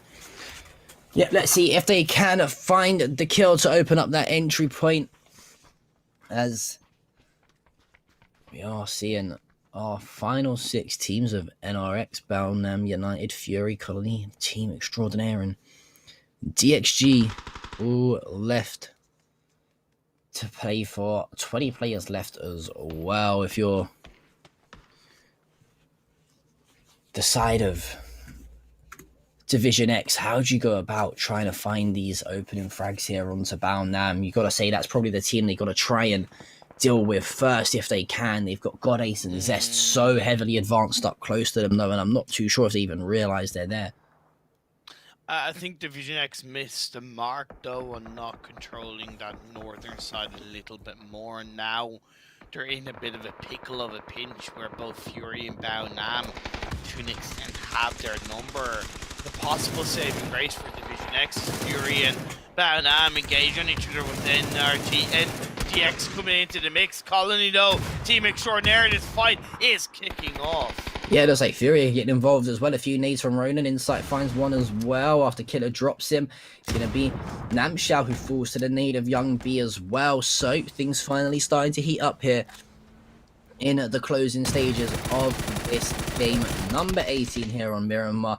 Papachulo going to be landing those shots. Wow. Killer finds a tag. Tricks there to trade. Can't find the other one though, as Extraordinaire are eliminated. And Colony, they are good for all the kills, and they should get that revive back on time. I want to mention something though, Zest and Godace, because they're so far out and split from their team, they might be caught in a bit of a tricky situation here, as they were getting shot in the back momentarily as they were trying to make their way up that hill. But Young Boy and Dr. Logi are in absolutely beautiful spots, right? So I understand what you're saying about Godace and Zest, but I think that backline support couldn't be any better for the rest of their team. Manpower will definitely come into the mix as the circle shifts down south on phase 7. Fury, so close to a chicken dinner from the PGC representatives from Australia. They have NRX in front of them. They have Baonam around them. They have Colony behind them. And they have DXG on the other side. Yeah, you got to say it's now. It has to be this game, right? If you're the side of Fury or Baonam, you must win this game. You certainly can't allow Colony to win or DXG. But if your chances for the OC Masters is going to survive, it has to be now or never. Flood finds the tag onto Zest with the Mini 14. Going to drop him down to around 20 HP. And just taking a little look at our map here is 14 seconds before that phase starts to push in again. And well, for the side of Baonam, they're still in a very nice spot here. Godace still split with Zest, and you've got Fury still set up towards those compounds. And Fury don't need to, but they also don't want to massively commit onto either NRX or Baonam, because they are fully aware that Colony are behind them. That's why, for the likes of Ronan and Waikiki, they've kind of been keeping an eye very much on that eastern edge. Colony, though, they are trying to avoid it as much as possible. They have that 1-1 spread. Fury just need to be careful that they don't get backstabbed, that they don't get third party. Luckily for them, as Killer tries to make his way in, Division X Gaming are putting a couple of shots in the direction of Killer, leaving Alec the only one, at least for the time being, not spotted out by the members of both Fury and Division X Gaming. Yeah, I think if you're the side of Division X and Colony here, and with the 2-player disadvantage across the board to the other teams, you've got to try and let these other teams engage, and it's probably only a matter of time before the likes of NRX, Baonam, and Fury engage in some sort of 3-way engagement. So I think if you're them, you just try to pick up a few kills, just a bit scrappy, let the other teams do the work for you, and then exactly. There we go. Well, it's going to be Godace to find the first on to Nicel, so NRX down to just 2 players. I think that's a nade that comes through, should land, should hit. It's going to be Insight who cleans up that kill. So for NRX, they're like Colony and DXG now down to just 2 players, and for the side of Balnam and Fury, they've got numbers to spare. And look at this, Fury, 2 kills. When was the last time we saw them in the late stage of a game with only 2 kills? That's a good thing. I'm saying that in a credible way, right? This is the kind of gameplay that and the kind of game that Fury know they can pull off and can show what they can do. I know they haven't closed out the game, but they have never been in a better position. NRX being whittled down to just that solo player, Nam Zhao. They're pinching between Baonam and Fury. Yes, Baonam and Fury are kind of picking shots at each other, but at the end of the day, being able to whittle down NRX shows the resilience of both teams across the hillside. As the next circle pops up, it does once again continue down south, and it gives so much more control to the members of Fury, as Colony have been able to join up as a duo inside the circle. Yeah, Fury, great spot right now, and you would say NRX also, but it's only the solo player for them left alive. And well, Namshao is gonna find one, and how huge is that? He's surely gonna try and finish that kill once a flood and make the numbers advantage swing slightly Baonam will have heard that. Closer. And I think Baonam, are they trying to get a bit aggressive now? They are. Love that from Baonam. They've allowed, as soon as they've heard that engagement, they've tried to deal with the Colony as quickly as possible. And well, DXG, they're there to help, and we're down to our final 4 teams. Flood's being carried up. He's being put into a safer position. That is wasting time. They haven't quite cleared out Nam Zhao for the time being. Division X, they're being whittled down to 1. Young Boy has been revived up as far as I know. So Baonam are up as a full squad. That's not what Fury wants to see. NRX finally finish off. We're down to our final 3. Well, we're going to see one of the 2 pick up their first chicken dinner, as we're down to 1 versus 1, or 4 versus 4, should I say, in terms of the 2 teams. And this is almost a replication of the zones we saw the other day between SGD and E-Arena. But Insight's going to clean the kill up onto God Ace as Ronan finds the knock. It's got a Baonam though. That's a Kobe. Yes, that's great from Fury. They found the knocks. They got to regress and try and find the frags. Nade after nade. Zest's going to drop as well. So is probably Logi. For the side of Baonam, it looks like the squad of Fury, they're just too furious. Look for this phase 9. Zest is being knocked down. Dr. Logi, he doesn't have the medicine to stay alive, and that's going to be a Fury chicken dinner. Finally, after like 17 games, we see the PG representative pick up a beautiful, glorious, juicy, moist chicken dinner. And I think you could see from the players' faces, 2 of the players were like, whew, breathe, we've done it, it's okay. So finally, for the side of Fury, we see them put that chicken dinner in the kill column, and that sets them up now to try and really get a bit of momentum running. And it took them a while, Imperium, but you got to say it, an impressive and a tactical and a very well calculated win indeed. Yeah, 110%. Again, that little bit of circle look, of course, but you take that, and unlike previous games where even if they had the circle look, they would try to take too much at once in the late game, Fury were just that little bit more resilient, that little bit more held backing with, okay, we've got this, guys, and covering the backs, avoiding Colony, covering the front, picking off NRX, picking off Baonam players, that kind of thing, just suppressing Baonam. I would have been happy if Baonam would have won the game as well, genuinely. By no means was that kind of like a bias, hey, I really only want the Fury to win. It was just so nice to be in where one of the 2 teams remain. Both teams were going into our final moments without a chicken dinner, so it was going to be a brand new chicken dinner winner. And considering the 2 teams are going to be representing themselves in PGC, it's that kind of like, yes, they can get the win. That's what we want coming into the month-long tournament. Yeah, and we mentioned, well, we're going to see a turn of pace and a change of pace from the sides of Baonam and from the sides of Fury. They've got the kills done already.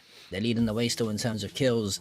Have they got what it takes to get the chicken dinners? And finally, we're seeing them put a few on the board. And well, for the side of Fury, that's doing a great world of confidence for them, and it really come down to how well they played those phases, right? They set up shop relatively early, they rotated well, they held the zone on the phase that they needed to well, and I mean, from there, you've got to say, Fury, you would not be surprised if they pick up another chicken dinner within one of our next 2 games. And that's the thing, right? You know, taking the joy of that first chicken dinner aside, your job is by no means done, right?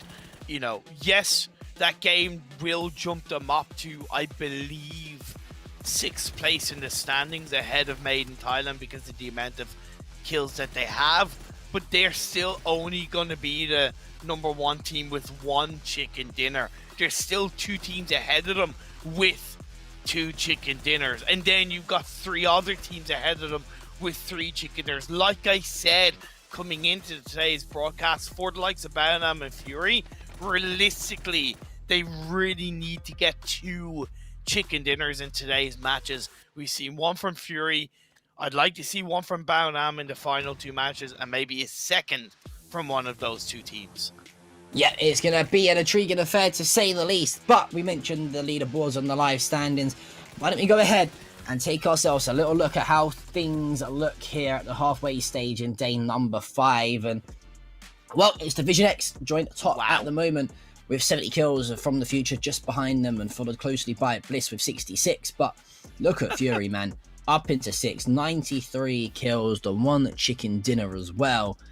And, well, for the side of Fury, you have to be saying, okay, we can most definitely do this. Yeah, of course. They know they can do it anyway, but it being physically shown between that chicken dinner, you know, ending and on the leaderboard is it's frankly poggers, being honest. I know, cringe, but I had to say it. I'm bringing him, you know, the words of another commentator, Maxman, that I commentate with. But yeah, the Fury are very, very happy, and they can be very happy with what they've done in that previous game and how they can bring it into the remaining games of today. Yeah, we'll have to wait and see indeed we will, as we are going to take a short little break here at the OOOOO Masters 2021 PUBG, and we will be back, myself and Imperium, for that second map on Erangel.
Welcome back, ladies and gentlemen, here to the AOC Masters Tournament of 2021 for PUBG. My name is John P, joined by the one and only Imperium. We've seen two great games thus far already, one on Erangel, one on Miramar, and we're heading straight back over to Erangel relatively soon. Gotta say, huge performance out of Fury finally. And that all comes down to the fact that they take a little change of pace and they finally decide to play for the win instead of kills. Yes, exactly. Just a little bit more calculation, just that little bit smoother gameplay. Kind of talked about it already, and it was just a pleasure to watch them close out that game. And I'm so delighted for them. You know, I know on their social media they've kind of memed on the fact that they haven't got a chicken dinner so far in these finals. So I'm sure some kind of post will come out from their social media on them finally breaking the mold and getting a chicken dinner. But, you know, we also have to point out Baonam, right? They're a team that I think, if anything, have struggled more than Fury, right? Across the game so far. And it was great to see them pull out a little bit more intelligence in how they played, because the compound that they held on to was a little bit more of a pinch in my eyes on the circles that we saw compared to Fury's. But I think they really kind of played out of that extremely well by first sending God Ace out and then Zest alongside with him. And I think they really dealt with that extremely well. It was just that final fight, unfortunately, that they ended up losing. Yeah, definitely unfortunate to say the least, but hopefully, you know, these players are good enough to bite back and go again should they need to bounce back, and hopefully they can do it in this game. Moving back on to Erangel now. Don't know about you, but judging off of the phase ones that we've seen already on this map, just give me another military base or give me an island end phase. I want to see it. Let's go. I'm ready, but we're jumping back into Erangel. You know what? I don't want an island finish, reverse psychology, but I'd also love to see a city finish. Something like a Yasnaya finish, maybe Rozhok, maybe Pachinki. We haven't really seen any of these circles in Erangel involve the river, and I'd love to see that kind of, you know, river testing the teams. Oh, do we go north of the river or south of the river play style? So I'd love to see a bit of a northeast river for the start of this game. Yep, be interested indeed. But let's take a little look at that plane path as well, starting off at the southern side of the map towards the military base, and that's going all the way up to cut across the western side of the map, straight through Gatka over towards the southwestern side of Georgia Pole. So a little bit more of a stretch for those teams that have to go over towards the likes of Yasnaya, for example, in the mansion. So there's a few teams that I know like to land over there every now and then. So we'll have to wait and see how they do about getting over towards that. Pachinki, no doubt, occupied by the side of SGD and the Expendables. But I want to see Fury here. I want to see Fury. They like to drop over towards a military base. We know it's their default drop spot when it comes to the map. Erangel, I want to see how they play off the back of that chicken dinner win and go about trying to continue to place well. The good thing for them is that Colony have not opted to go into that military island area. They've actually dropped on a split drop in around Gatka. So automatically, they do have a little bit more space fury to move out of that military island. Yeah, but this is one engagement we've seen time and time again here throughout the games in the AOC Masters, and that's going to be the side of the Expendables versus SGD. Well, for the side of Expendables, they're going to draw the first blood as Livis is going to finish the kill through on to Teddy after the initial knock. So, again, Pachinki very heavily contested here, Imperium, and it surprises me still that they continue to contest this drop spot, especially when the likes of SGD, they're only one chicken dinner away from probably claiming that top spot. Would like to see them maybe change it up slightly. Up towards the roof of the building, Shen gets a knock, and they're looking to try and keep things alive. Just a Thompson in his hands and a pocket full of trees moving from roof to roof. He's going to probably drop down and look to go for the revive onto his teammate Jarvis.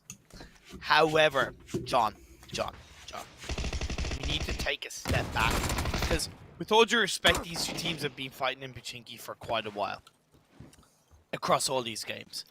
Reverse psychology worked. Reverse psychology worked. I think we're the biggest brain casters in the game at this point. We just know the map and the game so well. Like, we're gonna have finally a military base ending. Surely it's like impossible for it not to be. Like it's one of those things where I wouldn't be surprised if I got a couple of messages of like, "What the hell, bro? Seriously, bro? Really? Really? Like, why you gotta do us like that?"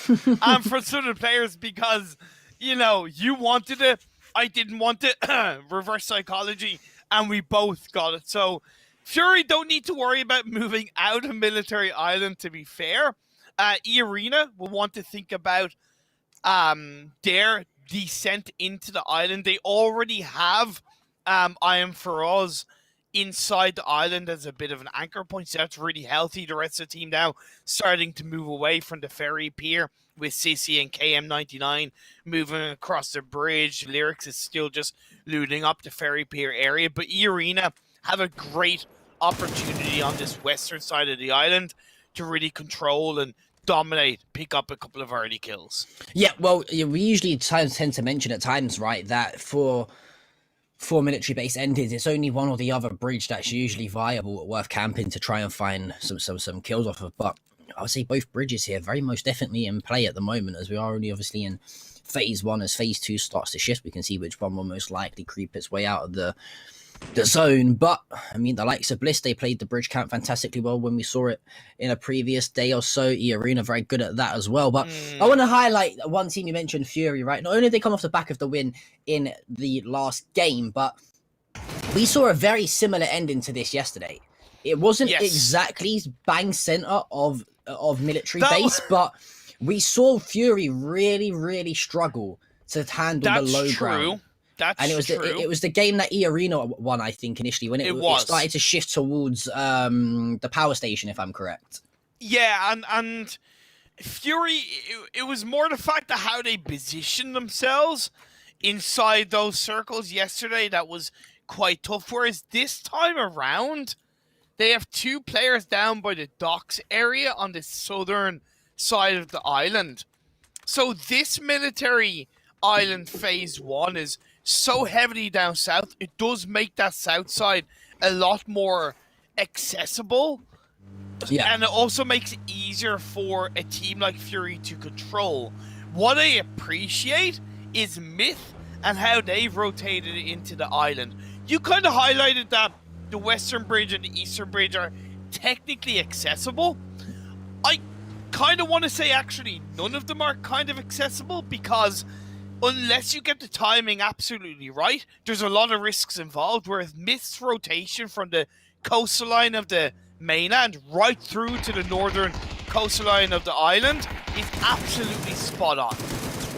Yeah, we are going to see the side of PBA. Well, we know about the struggles that they've had over the past few days as a trade for trade comes through. Monty's going to be knocked, no doubt. They want to try and get that revive as quickly as possible. It's pivotal that they stay alive here, all 4 players from the side of Team Bliss. But BBA, they are slightly further down towards the southern coastline of military base, and not a bit of a shock there, as they usually like to play up towards that power station. I thought they played it fantastically well the other day when we saw them do that.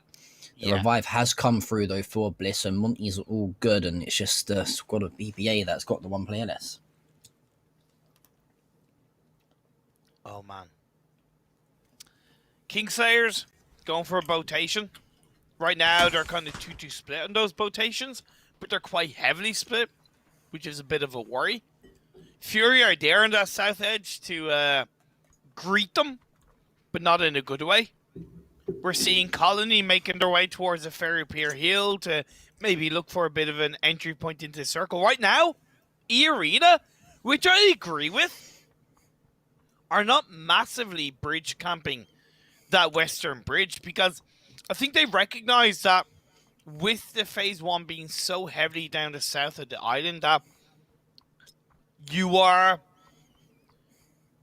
kind of cutting off your nose to spite your tail in trying to bridge camp that bridge. You're giving up the ability to control a much better area of the military island by trying to bridge camp.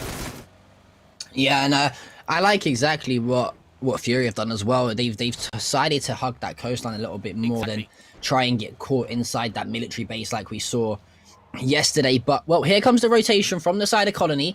You've actually got FTF and the side of Team Extraordinaire on the bridge at the same time here as well, on the eastern side. And, well, guess what? Baonam's going to be joining them behind. But you mentioned the arena weren't technically bridge camping. It seems like they still want to hold this team of Colony off.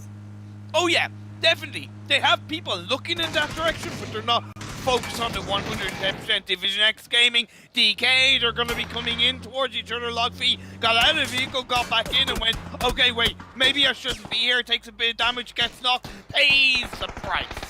Yeah, my boy going to find the headshot onto him out of the vehicle. Gakken trying to trade it back. Unfortunately, can't answer any shots there. A little bit disappointed with him there. Probably should have landed a few more tags at least. IQ 500's going to fall. DXG are going to fall. And our lobby leaders are eliminated pretty much early on. And that's a clean sweep there from the side of DK. They didn't lose a single player. Great from DK, because they're the kind of team that have tended to lose players early on, and that hurts their late game. But that was also a bit of a cluster truck of a fight. Let's be fair. It's like both of them were rotating.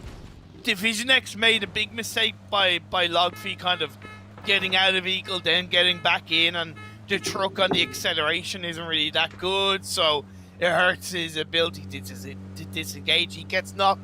Then in the fields, IQ 500 gets knocked, and in the end, it just goes horribly wrong. A game that Division X game will quickly want to forget. The blue zone is starting to close in. Colony have made their way across into the military island, but they're rotating deep. Yeah. Quite deep. Past the arena, kind of past Kingslayers. I don't disagree with where they're going, but there was a bit of a risk involved in that rotation. I think what it is it was sort of lucky as well, the fact that E Arena was so split as well, that he couldn't really team shoot together at the same time. Yep. Well said. Colony, though, slipping through the gaps in the defense of E Arena, and well, it pays dividend for them as they come out of it with themselves in a little bit of a better spot just towards the outskirts of that military base along that windy road. As well, Andy for BBA is going to fall as well. The rotation still coming in from PMA, and well, I don't know if it's Doomsday or not, but the side of PMA and NRX want to take things to the water apparently, as they're finding shots left, right and centre, and some great shots indeed. As you need to understand, these are some very hard shots to hit here with these boats going at full speed. Oh yeah, incredibly hard. Like, we saw the crazy engagement between DK and Division X. We're seeing a crazy boat engagement, like something out of a James Bond film, for God's sake, between PMA and NRX. The phase 2 shifted, and it's gone over towards the northwestern side of the island. So that southern side is a lot less viable. It's a lot less focused. So we're seeing both PMA and NRX realizing, wait, let's just avoid each other and both take kind of away from each other and try and get into the circle in our own respective ways, and then we'll see what happens there. But E-Arena's position is spot on. My only fear is that it's still, off the back of that phase 2 shift, only 2-2, and that worries me. That really worries me. Yeah, that split could really cause costly later on. It could either work to their best of their abilities and they find some great stuff and work out of it, or it really harms them. I think it's more likely to be the latter. Well, this is a bit of a similar replication to what we just saw between the side of DXG and DK, as both teams are forced to rotate and they're just going to be forced to take some shots. 2 knocks apiece, make it 3 knocks apiece, and for the side in Made in Thailand, Team Extraordinaire are going to clean it up. The revive should come through just in the nick of time as well. Well, for Myth, unfortunately, they will not be picking up a chicken dinner here on Aaron Gell. 13 teams left, 47 alive as we just hit the 12-minute stage in the time count, and I'm just taking a little look here as to the way these teams are starting to rotate. It looks like Bao Nam are actually going to elect to go up slightly further northeast and sort of wrap around the back of that military base. It looks like from the future they're just trying to occupy the actual military base itself. Colony, though, we saw them go all the way down to the southern coastline. They've got straight back up in towards the east, the western side of the military base, right in between that 2-2 split of E Arena, and that's where that 2-2 split could either be great or awful. Exactly. See, from the future, looking to take some shots from the side of the likes of Team Bliss. Team Bliss moving away, Rain returning to fire in a nice way. It's a tricky area that Bliss are in, being perfectly honest. Moving away from that in phase 3 is definitely not going to be the easiest, depending on where it shifts, but from the future, probably in a bit of a worse position. Baonam are currently behind them, at least, while BBA, Astro and Boys just looking to find a bit of a ground control to Major Tom, but down he goes and into space, back to the lobby. Bad Boys Alliance are out of here. Yep, Team Bliss, though, they've done a great job in terms of finding that kill, and it's crazy how at zones like this you can see the majority of the teams, it's actually only Fury Look at this split from Fury. I'm not too sure if you've realised it towards the southern. I noticed it, mate. It's a 2-1-1 split. That's a very risky play from Fury. Although they get a lot of control over the power spots in the southern side of this phase, they're really relying on that shift to come towards them. Wow. And that could really cause costly if there's hikes of... It wouldn't surprise me if PMA just tried to crash in towards them here and flood them out. Yeah, for sure. But with the circle shifting up north, it's a matter of whether Fury really want to take this fight against PMA. Do they need to? They might be at a place where they absolutely need to. They've at least opened that door and gotten the knock onto KMF1, but Botany, Icon DKS, and IMP are still alive. It's less likely that PMA are going to be able to do anything even if they get the knock, because let's be fair, they came up onto this area with a boat. They don't have any vehicles. It's absolutely flat in front of them. If I were PMA, I would honestly, if it's possible, get back in the boat and rotate into another area on the coastline of Military Island, because them surviving against Fury, unless they leave it very, very late, is going to be near impossible. Yeah, it's going to be a tricky task indeed, but it looks like they're up to at least try and give it a go. But for the side of Fury, they're definitely going to have the upper advantage in this one, and the numbers advantage also, as well as that early knock is converted into the full kill. So only a minute and a half away from we see the next shift of the phase, and that western bridge really starting to come into play here, occupying a large chunk of the northern side of the zone. You're still slightly in and around the military base area as well. E-Arena now, though, I like this here. They've decided to come together, and that split, it's not looking too far apart anymore. No, it's not looking too far apart. I appreciate that E-Arena recognize that we can't really get to the hill from where we are, but we can at least get back from the hill to the compound. So I appreciate that, and it's paid off upon this circle shift for E-Arena. I also appreciate Kingslayers moving on to the top of that hill as a full squad. It's a good move on phase 3. They're a team that I said have improved. They're being a lot more intelligent. Happy days. The Expendables, however, are in a massive pinch on this bridge. DK becoming the bridge campers as they moved into the Military Island on the previous phase off the back of eliminating the likes of Division X Gaming. The circles favoring them as Fury go back into the military base, looking to wrap in towards the eastern side of the circle through the base, a little bit protected.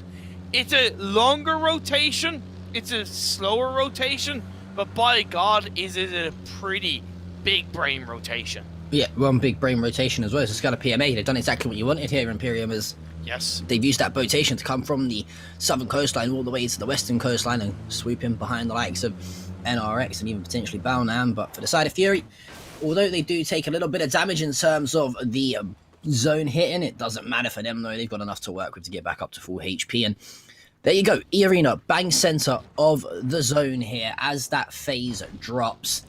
Is that a good or a bad thing for them though, Imperium? Yeah, it's a great thing for them.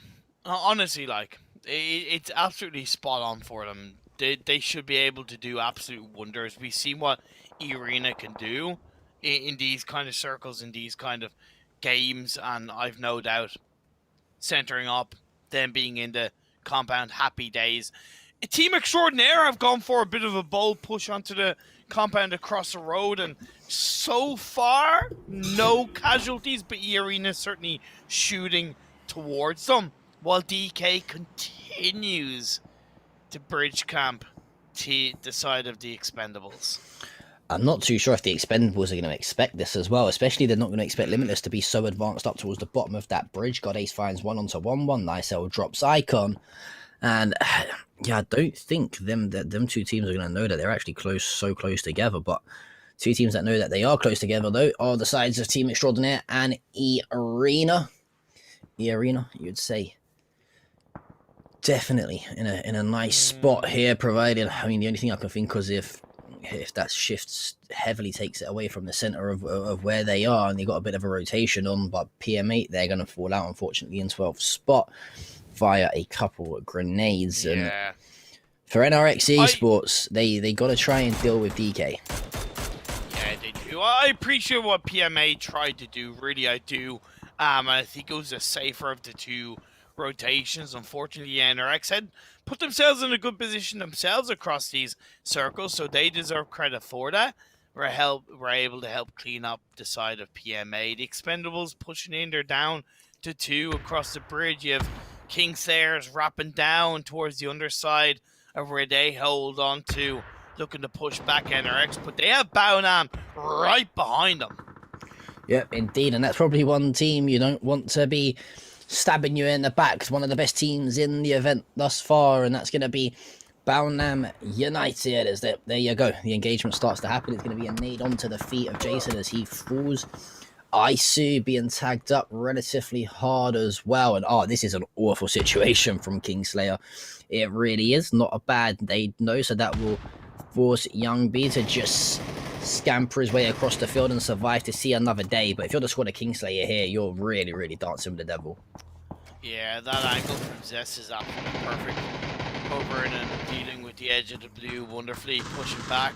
Kingslayer's 1 by 1, and Molly gets thrown out, and another one behind the rock, knowing exactly where they are. Young boy is out, and Kingslayers, they're wiped out of here. Really nothing they could do, but cleanly executed by Baonam.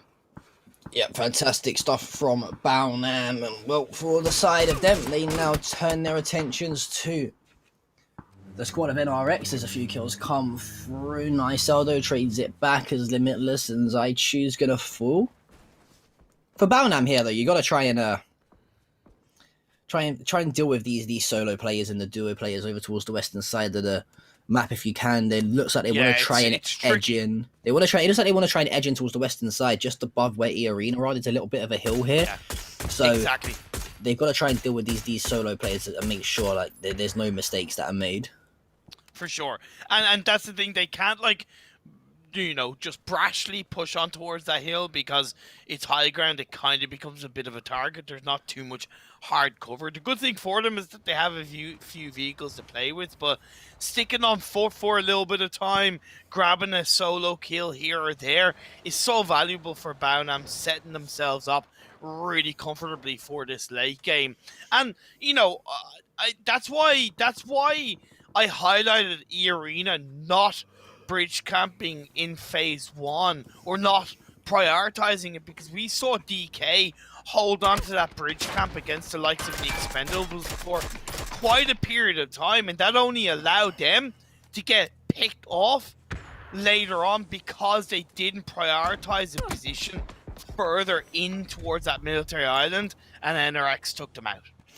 Yeah, well, Zest actually killed himself with a grenade somehow. Not too sure how that's happened, so we don't talk Baonam about it. trying to make other players' lives a little bit easier. The side of Bliss, though, they're unfortunately going to fall. It was from the Future and Fury that combined to take them down, and for the side of NRX, close. They're going to be eliminated too. Close. How is he not caught one of these nades to the face yet? Luckily, using the hard cover to container to his advantage. Colony could come into play on that, by the way, as the next circle is popping up in the next 30 seconds. Baonam looking to clean up the expendable shots towards the smoke. Dukshui is coming on in. Jun can do nothing about that, and Baonam clean that up. Yeah, love that from Baonam. Very, very solid out of them. I mentioned that you've got to try and deal with these solos and duos over towards the western side of the map. They've done just that. But I want to highlight something that I absolutely love from Fury here. They sent Flood off on a huge split to play that anchor role towards the northern side of the map. And what he's pretty much said is, hey, guys, we're cool here. We're chilling. We got a nice little mountain and sort of ridge line to work with. You guys stay there. It looks like Inset's going to slightly play further towards the northeastern side as well. But that is not what they wanted, though, unfortunately, for Flood. But nothing too much to matter, though, because at the moment, the squad of Colony and Free from the Future, they look like they could get in a team fight. If Fury third party this perfectly, they're going to have this all southeastern side to themselves. Exactly, the positioning but good is not ideal when it comes to the circle shift, but at least they know that there's nobody to the north, so they can focus on the third party massively, and that's exactly what they're doing. Why kick a moo cow onto From the Future? Cleans up, man, and one by one they're being whittled down. Colony are eliminated. From the Future are eliminated, and you could not have said it better yourself, John. Fury, third party, like the boss asses they are. Yeah, they play absolutely fantastically. I absolutely love that. And we've seen it time and time again throughout the event, right? That people just haven't got their third parties correct. And what does that now do? Look at this whole southern side and southeastern side of the zone, even the eastern side. This is complete control for Fury. And they must know this, right? Surely. But what I love is the fact that they're still going to stick in a 2-on-2 split. They're going to allow Waikiki and Makukau and Insight to go and get the information over towards the northern side. They're going to allow Flood and Ronan to play the anchor role towards the southern zone. But I think they might have taken a little bit too long. It looks like Baonam, they're going to go ahead and pick up this compound. Well, I don't think Fury want to go for that compound because it is on the other side of the circle, and with E-Arena and the side of Team Extraordinaire being so solidified, it's a risky position to play. But I like the fact that you pointed out that Fury are moving around, trying to get a bit of information here, bit of information there, take advantage of the hill that they have around them coming into the next circle. We're 1 minute away from Phase 7. The final 4 teams that are left up in this lobby, it is 4v4v4v3, so some really kind of clean team fights that could happen. However, they're also in positions where they can kind of third party each other, especially if this Phase 7 kicks them all in the face. Well, this is going to be you remember back in school when you used to do chemical reactions or whatever in the science lab, you used to put the vinegar and whatever it was, and then boom, a volcano's made. That's exactly what this four-way engagement is going to be like. As soon as someone sprinkles an inch of a gunfight anywhere, the collapse from all the other teams and the third, fourth parties will probably come through, and it will be like a domino effect. The only team that will probably try and stay away from that is Fury. It looks like they're trying to hug the edge of this eastern zone as much as possible, but you've got to think for the likes of E-Arena, Team Extraordinaire, and Baonam United, they're probably going to get... Oh, look at that for a shift, though, for Baonam. It's the best for Baonam, but there's a little bit, if I'm not mistaken, there's a little bit of an underside on the very southern edge of the circle that Fury can rotate to. However, the timing of that rotation is incredibly difficult. I would argue they are better off waiting until like the final second to make that kind of rotation. You want to see E-Arena, Team Extraordinaire, and Baonam get a little bit focused on each other before they make that wild southern rotation. Oh, the squad of Team Extraordinaire look like they're going to have to full send the crash over towards the side of E-Arena, and well, it's going to be Pharos to open the affairs here as Trick, unfortunately, not got the best of Hot Wheels these days as he flips the car, he dies, unfortunately. There we go. Baonam! Oh my god, they've gone huge. God, it's Dr. Logi. They found 2. Ronan there as well, last alive. The money's going to come through. That'll probably land as well. Are we in a 1 versus 1 here, I think? Between Baonam and Fury. No, it's 2v1. It's 2v1. Baonam have got the kills. Somehow, they've got to try and pick up this other player, though. It's a 2 versus 1. The Expendables have actually come back and, well, they've dropped E-Arena in. I told you it was going to be a domino effect. It was going to be a series of unfortunate events. And, well, let me tell you right now, we're pretty much down to a 1 versus 1 versus 1 versus 2. Yeah, and I said that the timing of the rotation needed to be pretty on point for Fury. I think it's a tiny bit too early, but I appreciate the commitment to it as E-Arena are eliminated. Team Extraordinaire keep themselves up as a 3-man squad. What a turnaround for Team Extraordinaire. Yeah, I want to mention, though, Fury, they managed to grab one of the revives as well, though, before the full kill come through. This could be the first back-to-back we've seen here in the tournament thus far, and that would do absolute the world of good for the side of Fury, or really put them back into contention going into tomorrow, the final day worth of games. And for the side of Baonam, it looked so good, but it was still so far. And if you're young B, surely you got to try and grab this revive as quickly as possible. I know you've got the players around you that you don't know where they are, for example, but You better to try to fight. Smokes. This is going to be so hard as God Ace does eventually fall just in the worst of times. Young boy. There's no way. Out the window. He's done the first. The backstab. He finds the backstab. That's made things interesting now because it's a 2 versus 2. So numbers no longer in favour of the side of Fury. Expendables versus Fury. One thing to note, the winner of this have already got chicken dinners on the board, so they'll just progress themselves even further up the standings. There's the first knock. There could be the second. It's Insight down to 11 HP. The collapse on to the building surely has to come from the Expendables now, and they're going to elect to throw the nades through. The revive will be put through. Never mind. What? Oh no! It looks like that. Is that might be game. Insight. Is he going to get it off in time? He does somehow. 13 HP. A Dreamy's run straight back in. What are you doing, Insight? Insight's run straight back into the molly. Team Extraordinaire are going to find the chicken dinner. And oh dear, that is not going to be wanting to watch back from Insight there. Insight? What the... No! Oh my lord. What a game. What a game, John. Like, oh my god, what a game. Like, I gotta give credit to Team Extraordinaire. Fully deserved it, because when they made that push on the E-Arena, it was honestly the only play they could make, right? They were either going to die or be... They were either going to live or be killed trying, right? And you can only respect that. The fact that they were then able to survive as a duo and turn it around off the back of them being the first to suffer a casualty against E-Arena is big stuff indeed. But Fury, they wasted quite a lot in clearing out Bao-Nam. Unfortunately for them, they lost Ronan off a really clean play from my boy, like very clean. They had have had that extra person, like you said, the advantage could firmly have been in the favor of Fury. I'm still lost for words as to what Insight was doing inside that Molotov. I know.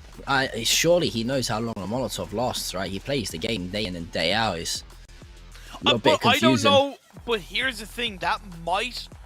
Why he moved away and was trying to bandage up, I think that might have been another molly that was thrown in, and he kind of didn't realize. I'm really trying to give him the benefit of the doubt in that situation, because when you're a player in that really stressful situation, it's quite hard to think and yeah, okay, if you want to be the best, you need to be able to think very, very, very quickly. But we're human, right? And that kind of mistake is going to happen. It was just... it was obviously hard to watch. Yeah, you got to be kicking yourself for sure, but you can't discredit the team of Extraordinaire, though. As soon as they got that instant knock, they collapsed and really closed the distance between the two teams, and it's so pivotal you do that in 2v2 or 1v... 3v3 situations, whatever it is. And well, for them, I think that's going to be another chicken dinner on the board, and they'll be making their way slightly further up into the leaderboards. And well, for the side of Bao-Nam, though, you got to say they looked very, very good at points, but it just fell apart. And I can't remember what team it was that they fought, but they got completely wiped out. It might have been actually Fury. Yeah, I think it was Fury. But this here was the third party from Fury that was absolutely excellent. Yeah, it was on point. It was absolutely fantastic and integral for Fury, holding on to the East and giving themselves the space to push in on the Bao-Nam upon the next circle or so, and just clean play from Fury, picking up a couple of kills was absolutely spot on. And it's also ironic that when we saw that phase 7 shift, that the two teams that were initially outside the circle upon that phase 7 shift ended up being the final two teams surviving. That's kind of crazy, and it's nothing against like both Bao-Nam and E-Arena, but it just kind of shows that, you know, circle look is kind of there, but it's not the most important thing in the world. Yeah, I think we mention as casters a lot, analysts, that sometimes you've got to get a little bit lucky when it comes to the likes of the circle, but you can sometimes try to predict it. But well, here we go. And this is how things look heading into our final game of the day from the future at top spot, followed by Division X and Bliss, or three, should I say, rather, on 3 chicken dinners. Closely behind them, Team Extraordinaire have just put their second on the board. They're just creeping in 5th behind the 4th place spot of Xiaoji Dui. And in 6th, it's Arena with 2 chicken dinners and 84 kills. Oh man, so good. Credit and fair play to Team Extraordinaire, that chicken dinner, getting them up to 5th spot on the same kills as the Arena. But obviously the result from the previous game is the tiebreaker, and that's what leads Team Extraordinaire. And Team Bliss, they're good with the amount of kills that they've got. 69, my favorite number, but it is holding them back from being in first place by not being as aggressive as they maybe need to be in these games. And that's where, you start to see the shift in the meta and the play styles and the adaptation from a lot of teams. Team Bliss, they kind of need to be more aggressive. They really need to realize and recognize that it's not going to be as easy entering those circles from now on.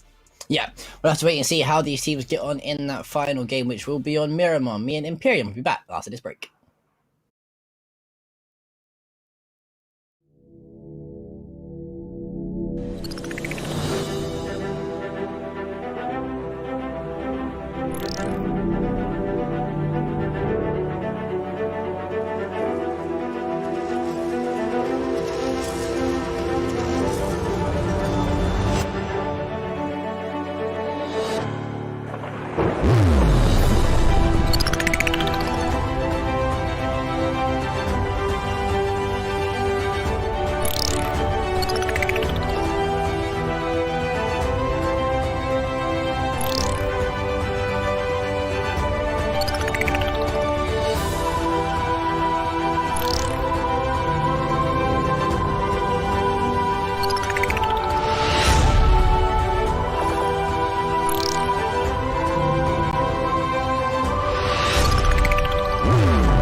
Hello, ladies and gentlemen. Welcome back to our final game of the day here at the AOC Masters Tournament for PUBG.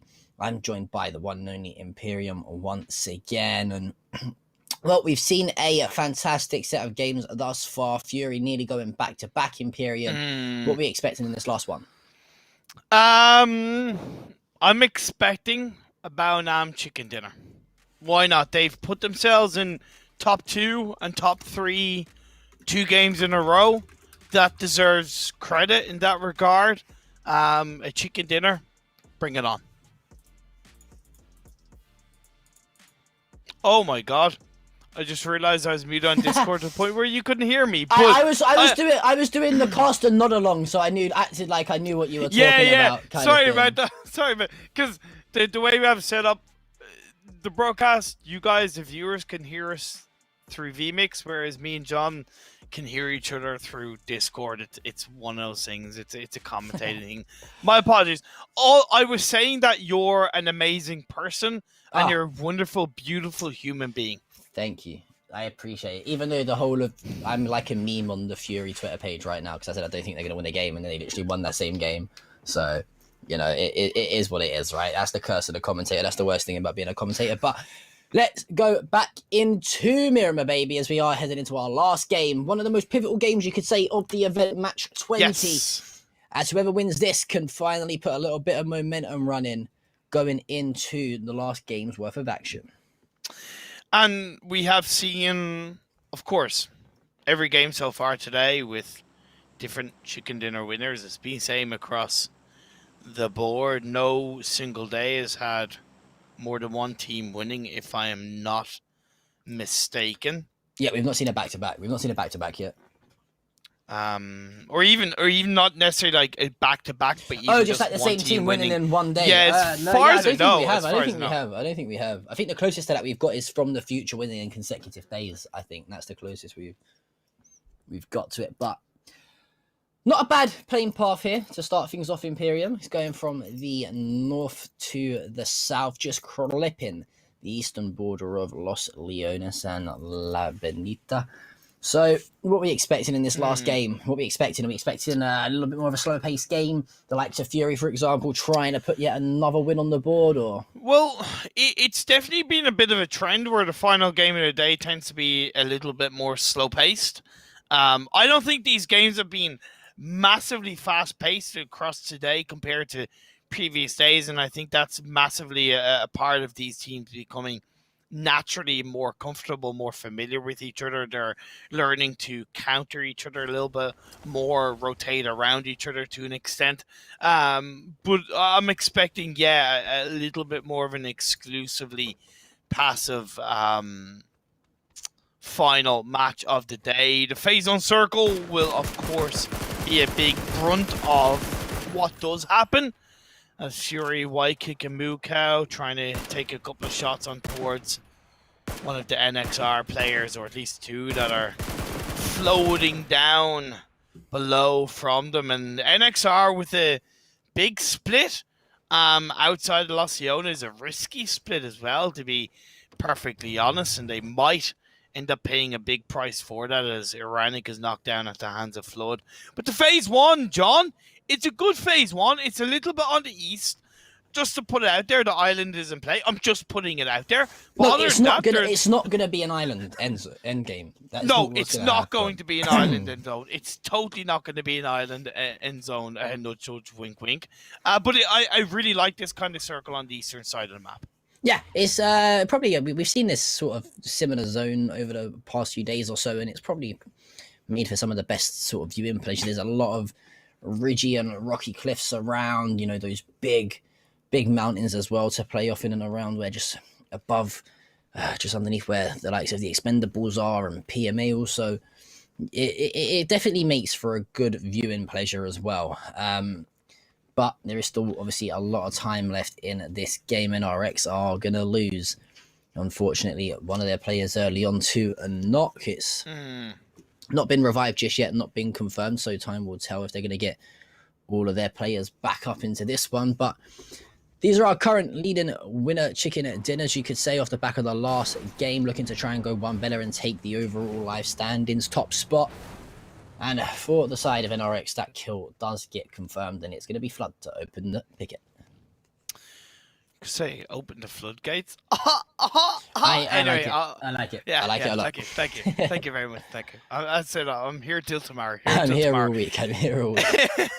PMA are naturally and automatically good spot dropping in Impala, John. They'll be able to use that. They already have started a bit of a spread with KNF1 kind of being a bit of an anchor point to a more central phase 1 position. Junkyard and the kind of Minas Generalis hills are going to be quite valuable.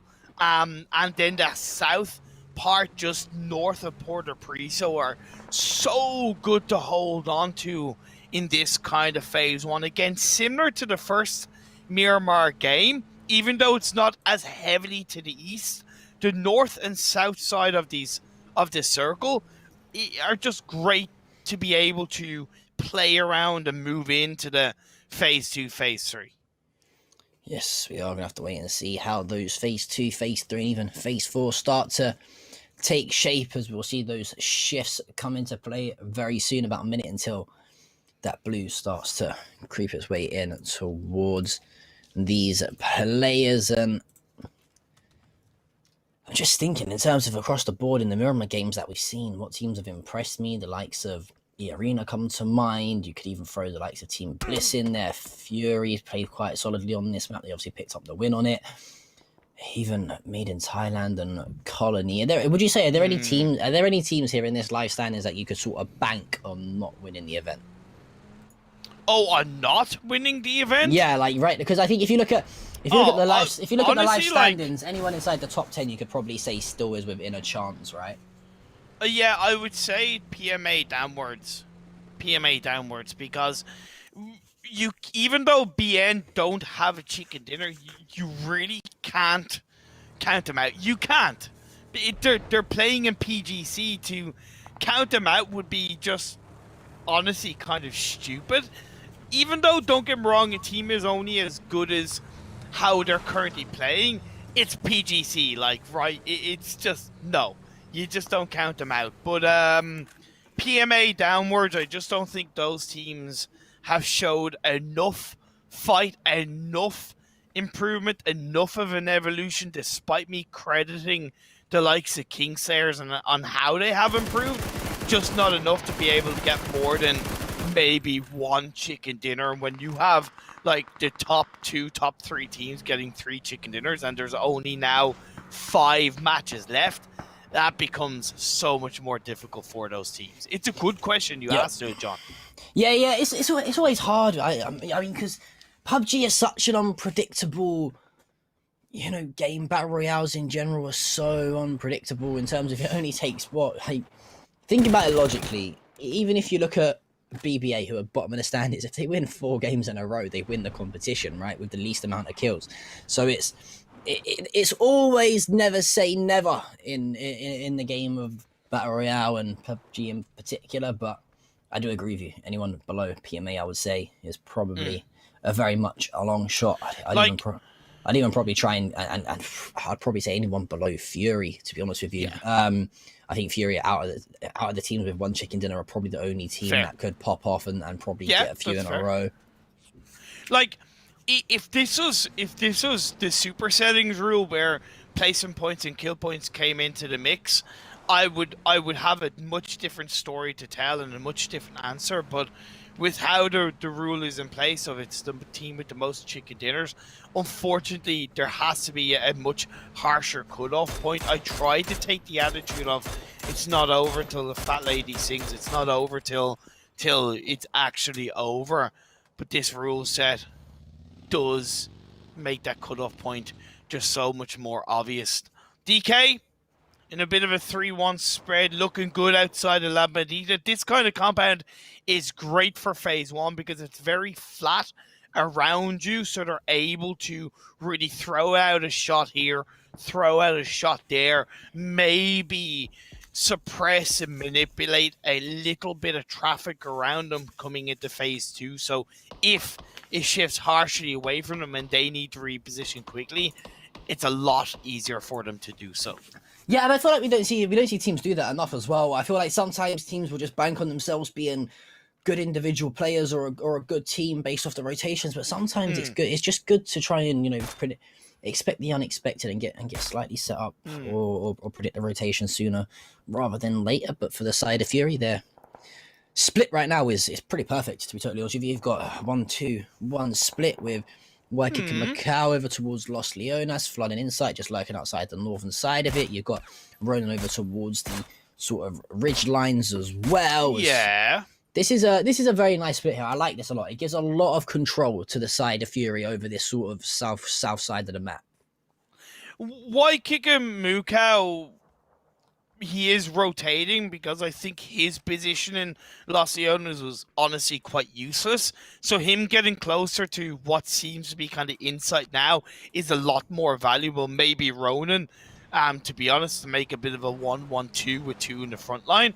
But overall, I definitely agree with you in terms of Flood's position towards this phase 1. Team Bliss are in a pretty good spot on that northwestern side. Outside of Junkyard, it's a great spread to hold on to. They have Bad Boys Alliance in front of them, but you can see that Bad Boys are a little bit more heavily spread, and they're only joining these lobbies as a 3-person team, which is a bit of a shame. So Team Bliss should be able to control them in a bit of a solid way. The only thing that Team Blitz, of course, need to worry about is the teams to the west or the southwest of where they are, like the Expendables. Maybe a team wrapping in behind them, such as Division X or Colony. I think Colony's a team that we mentioned and highlighted many a times that usually play consistently well. Their rotations aren't too bad either. At least 9 times out of 10 they're not. So definitely the potential in that one, but well, for the side of Maiden Silent, they are going to elect to get in those vehicles and get themselves over towards La Bonita. They're trying to get themselves set up a little bit better, and I've been really, really impressed with the arena's rotations today and their spreads and their sets. Right now, they're over towards Impala on the eastern side of the zone, just hugging sort of the shoreline and the cliff line of the bottom of the road. And it looks like they're going to go for probably a 1-2-1 split as well to try and control this southeastern region. But NRX, though, they've creeped all the way around the back of Los Leonas, and they're coming into the south side of it as well. Yeah, like, really not as many teams opted to go for that kind of north hill of Puerto Prisa that I highlighted in phase 1. There's reasons for that, because it's generally a less rotated area in terms of drop spots and rotational path lines. So if you go there too early, you're also not getting that much information. So I kind of get it. But of course, with phase 2 shifting down south, it has left that area of the map wide open for the likes of E-Arena and NRX to push in and solidify themselves with. Fury do need to be aware that their split becomes a little bit riskier with that phase 2 shift down south. DK kind of getting a little bit in between. You got Kingslayers to the west of them. Just to be a little bit aware that Fury, I'd nearly prefer 3-1 on this phase 2 based on where they're positioned. It's always hard, right? It's always hard to decide in the way you split. It's such a tough decision to make, whether it's a 3-1 or 1-2-1 or a 2-2. It's so hard, and just the fact that you can sometimes have the extra player with you in a 2-2, or just the 2 extra players if you're in a 3-1 and leave that solo player on his own. It's such a difficult decision to make, and sometimes it can prove costly, but nothing too much to worry about yet in terms of these players across the board and their splits. Speaking of split, it looks like the side of Team Bliss, they're going to start to rotate their way in, led by the anchor of Monty, as they've got over towards the compound at the bottom of Impala. And, well, Colony, you said they could try and come home behind the northern side. They've actually wrapped all the way over to the northeast. They've gone past the side of PMA and BBA. This is a very, very risky rotation. They're leaving themselves wide open. Now, I appreciate that they have gone where they've kind of wanted to go. That dip is pretty decent in terms of protecting against Impala, but it's also at risk of nades. The fact that they're separated is also pretty good, and they're recognizing that it's not the best place to be. So off the back of throwing out a little bit of a nade, a little bit of a smoke, they've gone, okay, let's just move. Let's keep rotating. We'll find a better spot down on towards that southeast. Between Team Bliss and E Arena shooting at them, it's a little bit trickier. You can see that Colony, their vehicle is smoking up. Rain nearly blowing that bad boy up. Not quite the case as we are getting into phase 3, and it has gone down the southeastern side. Colony able to hold on as a full squad will benefit massively with that phase 3 shift.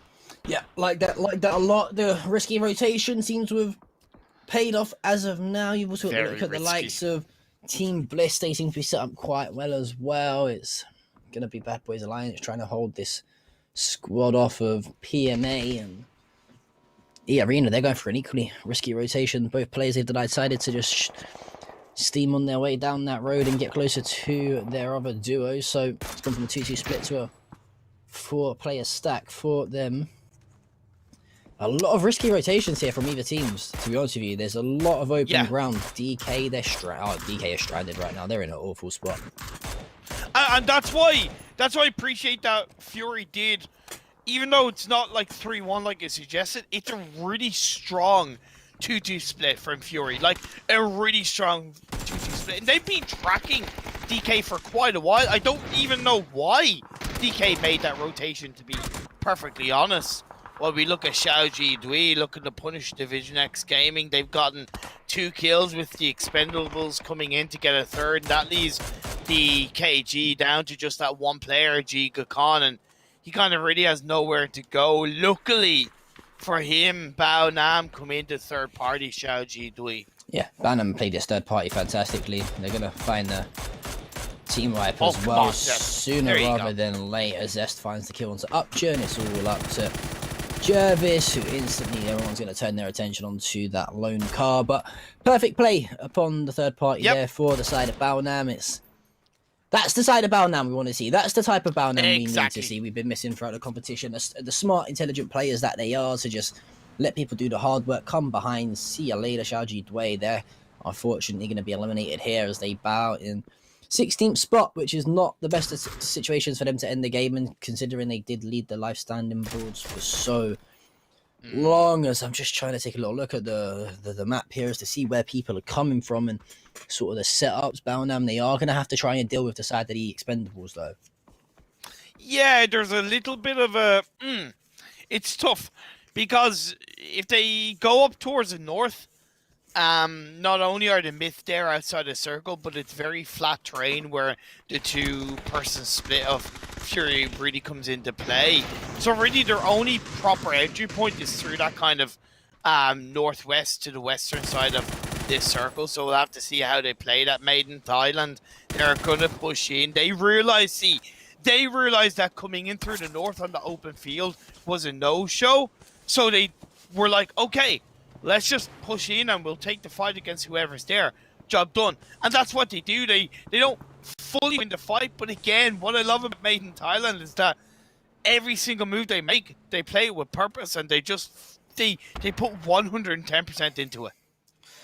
They're a team that just commit to it, right? Like, there are different types of teams that will try to let one player go out and get control.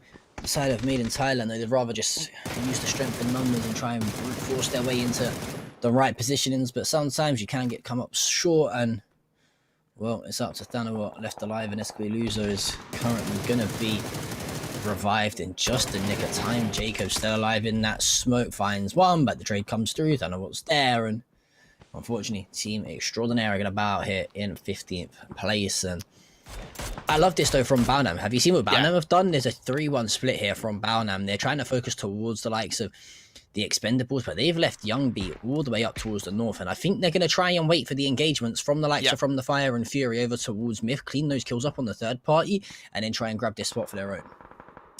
And what I love about Fury and both the Expendables was there was this kind of like beautiful synergy of Fury off the back of the circle centering up, where 2 of their players who were in towards the open compound had the circle, so they put the whole squad there, right? But the compound that the two-man team moved from, the Expendables went on to, because they were outside the circle. So it's just that beautiful synergy between those two teams, unwittingly, as King Sayers go down and Colony pick up a couple of kills on that south side.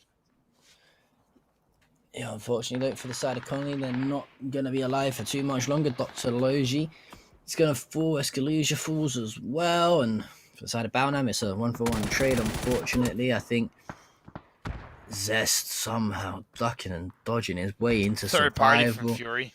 Yeah, this is great. It's great third party and from Fury, and it's something we saw them do successfully well in the game that they won on Miramar, in terms of knowing where to push and when to push. And they've gone for a slower paced style of game now, which I think is starting to suit them slightly more, because these people, this team of Fury, they're already on 102 kills. Yeah, it's wild. It's actually wild how many kills they have. Like, it's kind of disgusting, being perfectly honest, hitting the 100 kill mark in 20 games or 19 games. Well, that's like averaging honest, what? Like it's literally averaging 5 kills a game, right? Like, yeah. It's ridiculous. Yeah, 24. Yeah, it's actually ridiculous, like disgustingly ridiculous. But they still have to close out another chicken dinner to really put themselves in a position of being a massive threat in tomorrow's final 4 matches, because with only one chicken dinner in tomorrow, leaves it with a tough task, because Baonam are eliminated at the hands of Myth. Holding on is so important, but look at Fury. Off the back of this circle shift, their compound is still in play, but they recognize that, hey, we could deal with the team that's behind us. Then we have so much more control on that north side, and we can focus on the likes of From the Future, DK, Team Bliss as an example. So I really appreciate that from White the Moo Cow, and of course Ronan. To wait and see, as Ronan is going to try and finish that player off with a nade. He's got his teammate Waikik and Macau there as well. And there we go. Mention that player Ronan trying to finish the kill off, and does indeed. And but we're down to our 11 remaining teams decided. Blisto still good, as the 4-man lineup for them are still very much alive and kicking. They're using this height advantage towards the bottom side of the road. The Expendables, they're going to drop out NRXs. For them, it's their tournament probably done. If you're PMA, again, you're looking to try and win this game and mount some momentum into tomorrow. Flood, so good at long-range shooting. 8x scope, obviously, it helps him with the Mini 14, but it's just so consistent. Let's be fair. Fury are in the goddamn best position of this game right now. Goddamn. Because even if the circle shifts away, they're able to do so much work from a distance, and all the other teams are taking each other out, that when it's all said and done, and even if the next circle shifts away, Fury will have so much space around them to push, and they'll have all the information in front of them. Team Bliss holding on. PMA are eliminated, and if Rain can get that double revive, that will be so valuable of keeping Team Bliss in a position of taking a chicken dinner.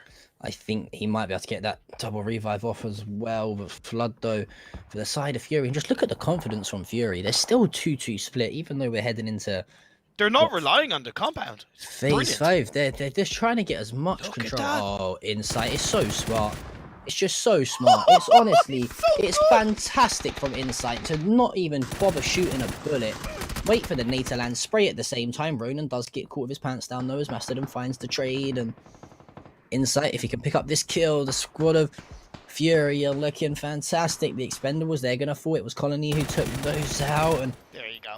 He's been spotted. There you go. That's great. I think the revive will come through onto Ronan as well quite comfortably. There's no one around them apart from the side of DK, but they did fall, of course. And, I mean, this is looking like a clinic right now. This is a clinic from Fury. It is. It's like, when you see plays like that, you're like, yeah, that's why they're in PGC, right? It just simple decisions like not relying on the compound is so good. It's so goddamn good, because look at that circle shift. Yes, they still have the corner of their compound in a circle, but because they spent the last 5 minutes being beautifully proactive, taking down Myth, taking down DK, their job is so much easier in the 22-minute mark in that late game where we're down to only 5 teams, 18 players. 18 players left, and well, for the side of Fury, 4 of them are theirs. As Flood, he's so good at the tap firing, honestly. As Insight's going to try and find one as well, and I just still love the fact that they're really not relying on that compound. They're sending 2 players out to be so aggressive as well. The side of Bliss, though, they have got from the future towards their northern side. They've got... This is actually going to be a brilliant end zone. We've got 5 players. We've got probably a 4v4v4 at one point. This is going to be a brilliant end to the game. It really is. E-Arena have a tough job in front of them because Colony are kind of bearing down on them and really slowing them down, being honest. And yeah, okay, the Blue Zone will hit Colony first, but that really hurts E-Arena's position of pushing across the road in a bit of a calm way. And at that point, they might get targeted by the likes of the Bliss or, you know, Fury. So it's really not easy for E-Arena. It doesn't hurt that they have 2 players knocked down. Yes, Colony, though, is trying to make the surge forward. It doesn't matter because, well, Fury are there, playing once again the third party to perfection. And it's crazy. You've got 2 duos on the side of Fury fighting 2 different fights, and they are just cleaning house no matter what. Sissy, though, not the last player, he has got Farrells to work with, sorry. One of the last players, though, for the side of the arena, trying to find the nade, doesn't. Flood finally knocks Hikaru, and for the side of From the Future, you're down to 2 remaining players. E-Arena also, this is looking like it could be Fury being good for it. Oh, wow! Jesus, Sissy clutching that up absolutely wonderfully against Colony. I was not expecting that. Sorry about that reaction, but I just didn't think he'd be able to clutch it up because Colony had done such a good job of kind of whittling down the players from E-Arena from kind of a bit of a tougher position. So fair play to Colony, but good survival and clutch from Sissy. Fury, though, still looking probably the strongest here in this final game of the day, as we have got one more set of games for you tomorrow. Matches 21 through to 24. You guys are not going to want to miss it, trust me, as we'll find the conclusion and crown the winner of the OC Masters 2021 for Pubg. And just trying to take a little look at the spread across the zone here. You've still got a lot of control from Fury on this western side. Man and YQQ for the side of From the Fire. They're quite split, not looking too good. And I think if anyone's going to try and stop Fury in this game, it's probably going to have to be Bliss. Well, this circle shift is perfect for Team Bliss. They couldn't ask for a better shift because they can play that Ridge spot on. Fury do have a bit of a tougher task now. Ronan and Whitekick and Mukau do move a little bit more forward because there's a kind of lower dip, but let's be fair, E-Arena are holding them back. And both of these teams are in a position where if they overextend, they can get third party by either Team Bliss or From the Future. However, From the Future don't look to be in a spot to be aggressive right now. So I think if there's going to be any kind of 3-way dance, it's going to be between Fury, Team Bliss, and E-Arena. A little bit worried, though, for Bliss. It sort of reminds me of that chopstick ending and the sort of dip that they were stuck in throughout that game. They managed to dig their way out of that one, but I think it's a slightly different situation. I'd probably say that the dip actually favours them this time towards the backside of the Eastern Road. And, well, as we hit our 27-minute mark here in our final game of the day, we are going to be back tomorrow for more games, so make sure you tune in at the same time. It's going to be Faros trying to take some shots over towards Insight. And I'm trying to think of how Fury are going to go about. Oh, look at this. I think for a second I thought Fury were going to go over towards the north and try and wrap behind the players from FTF, but luckily, though, for the side of the arena, they have got those vehicles to play with. So do Fury. They have a couple of vehicles to move with.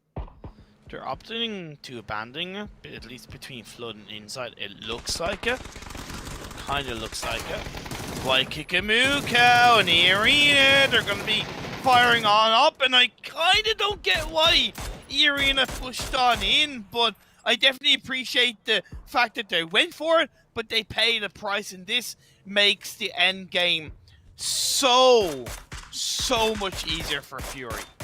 It makes it easy, but they've got one knocked, and a couple players are relatively low as well. Team Bliss, though, going to try and take advantage of that if they can. I think that player from Fury should be revived okay, though. He is, and it was Ronan, though. Ronan's still relatively low. If you're from the future, though, you got to try and... He's crawling. I don't think he's going to make it. I'm a little bit worried for the side of from the future. IQQ trying to take some shots over towards Ronan. The revive should come through. Yeah, it's good for YQQ. That's going to be a couple of knocks from YKick and Mukau onto Team Bliss. Team Bliss knew they had to move around, and their only real viability is getting the fight on towards the members of From the Future. There's that tiny bit of a hill that they're able to move around, but the casualties have been suffered. Flood gets one knock onto the members of From the Future. It's just Man left on his own. Yeah, it looks like Fury should really have this one in the bag, to be totally honest with you. Oh, that's a great nade from Man. Well, here we go then. 4 versus 2. Fury versus Bliss. As Fury, they look to go the first team to win 2 games within one day. Unfortunately, it's not going to be back-to-back, but a very solid performance out of them indeed. Monty, though, you want a player that can pick up kills, it's definitely him. You've got Bryn to work with as well, but surely the side of Fury just collapsing together. They trade the kills, they win the game, and that looks like that's exactly what they want to do.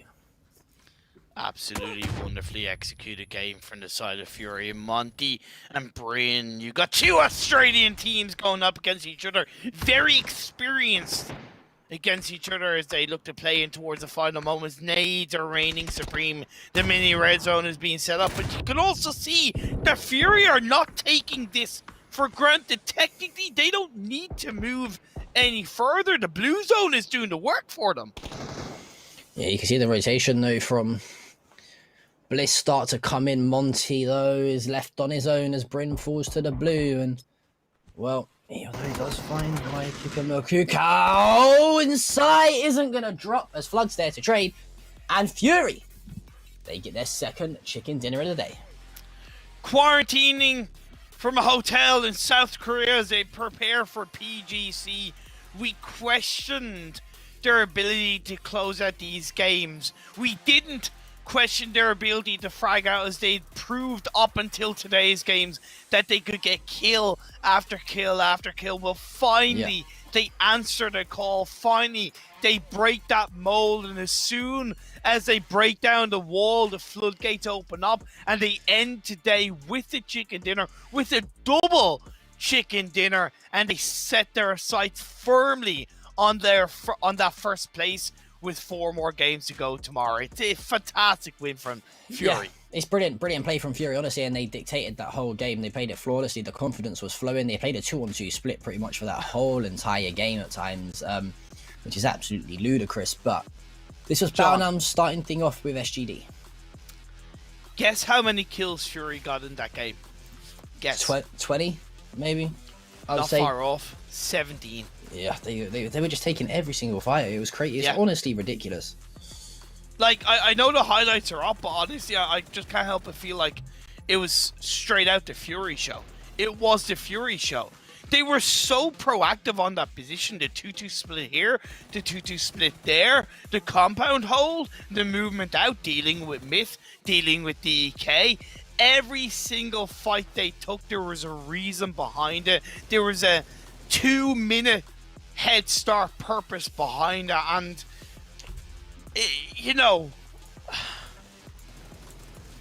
their gameplay was just so good. Nothing else in this game pales. Everything in this game pales compared to Fury's play in this game.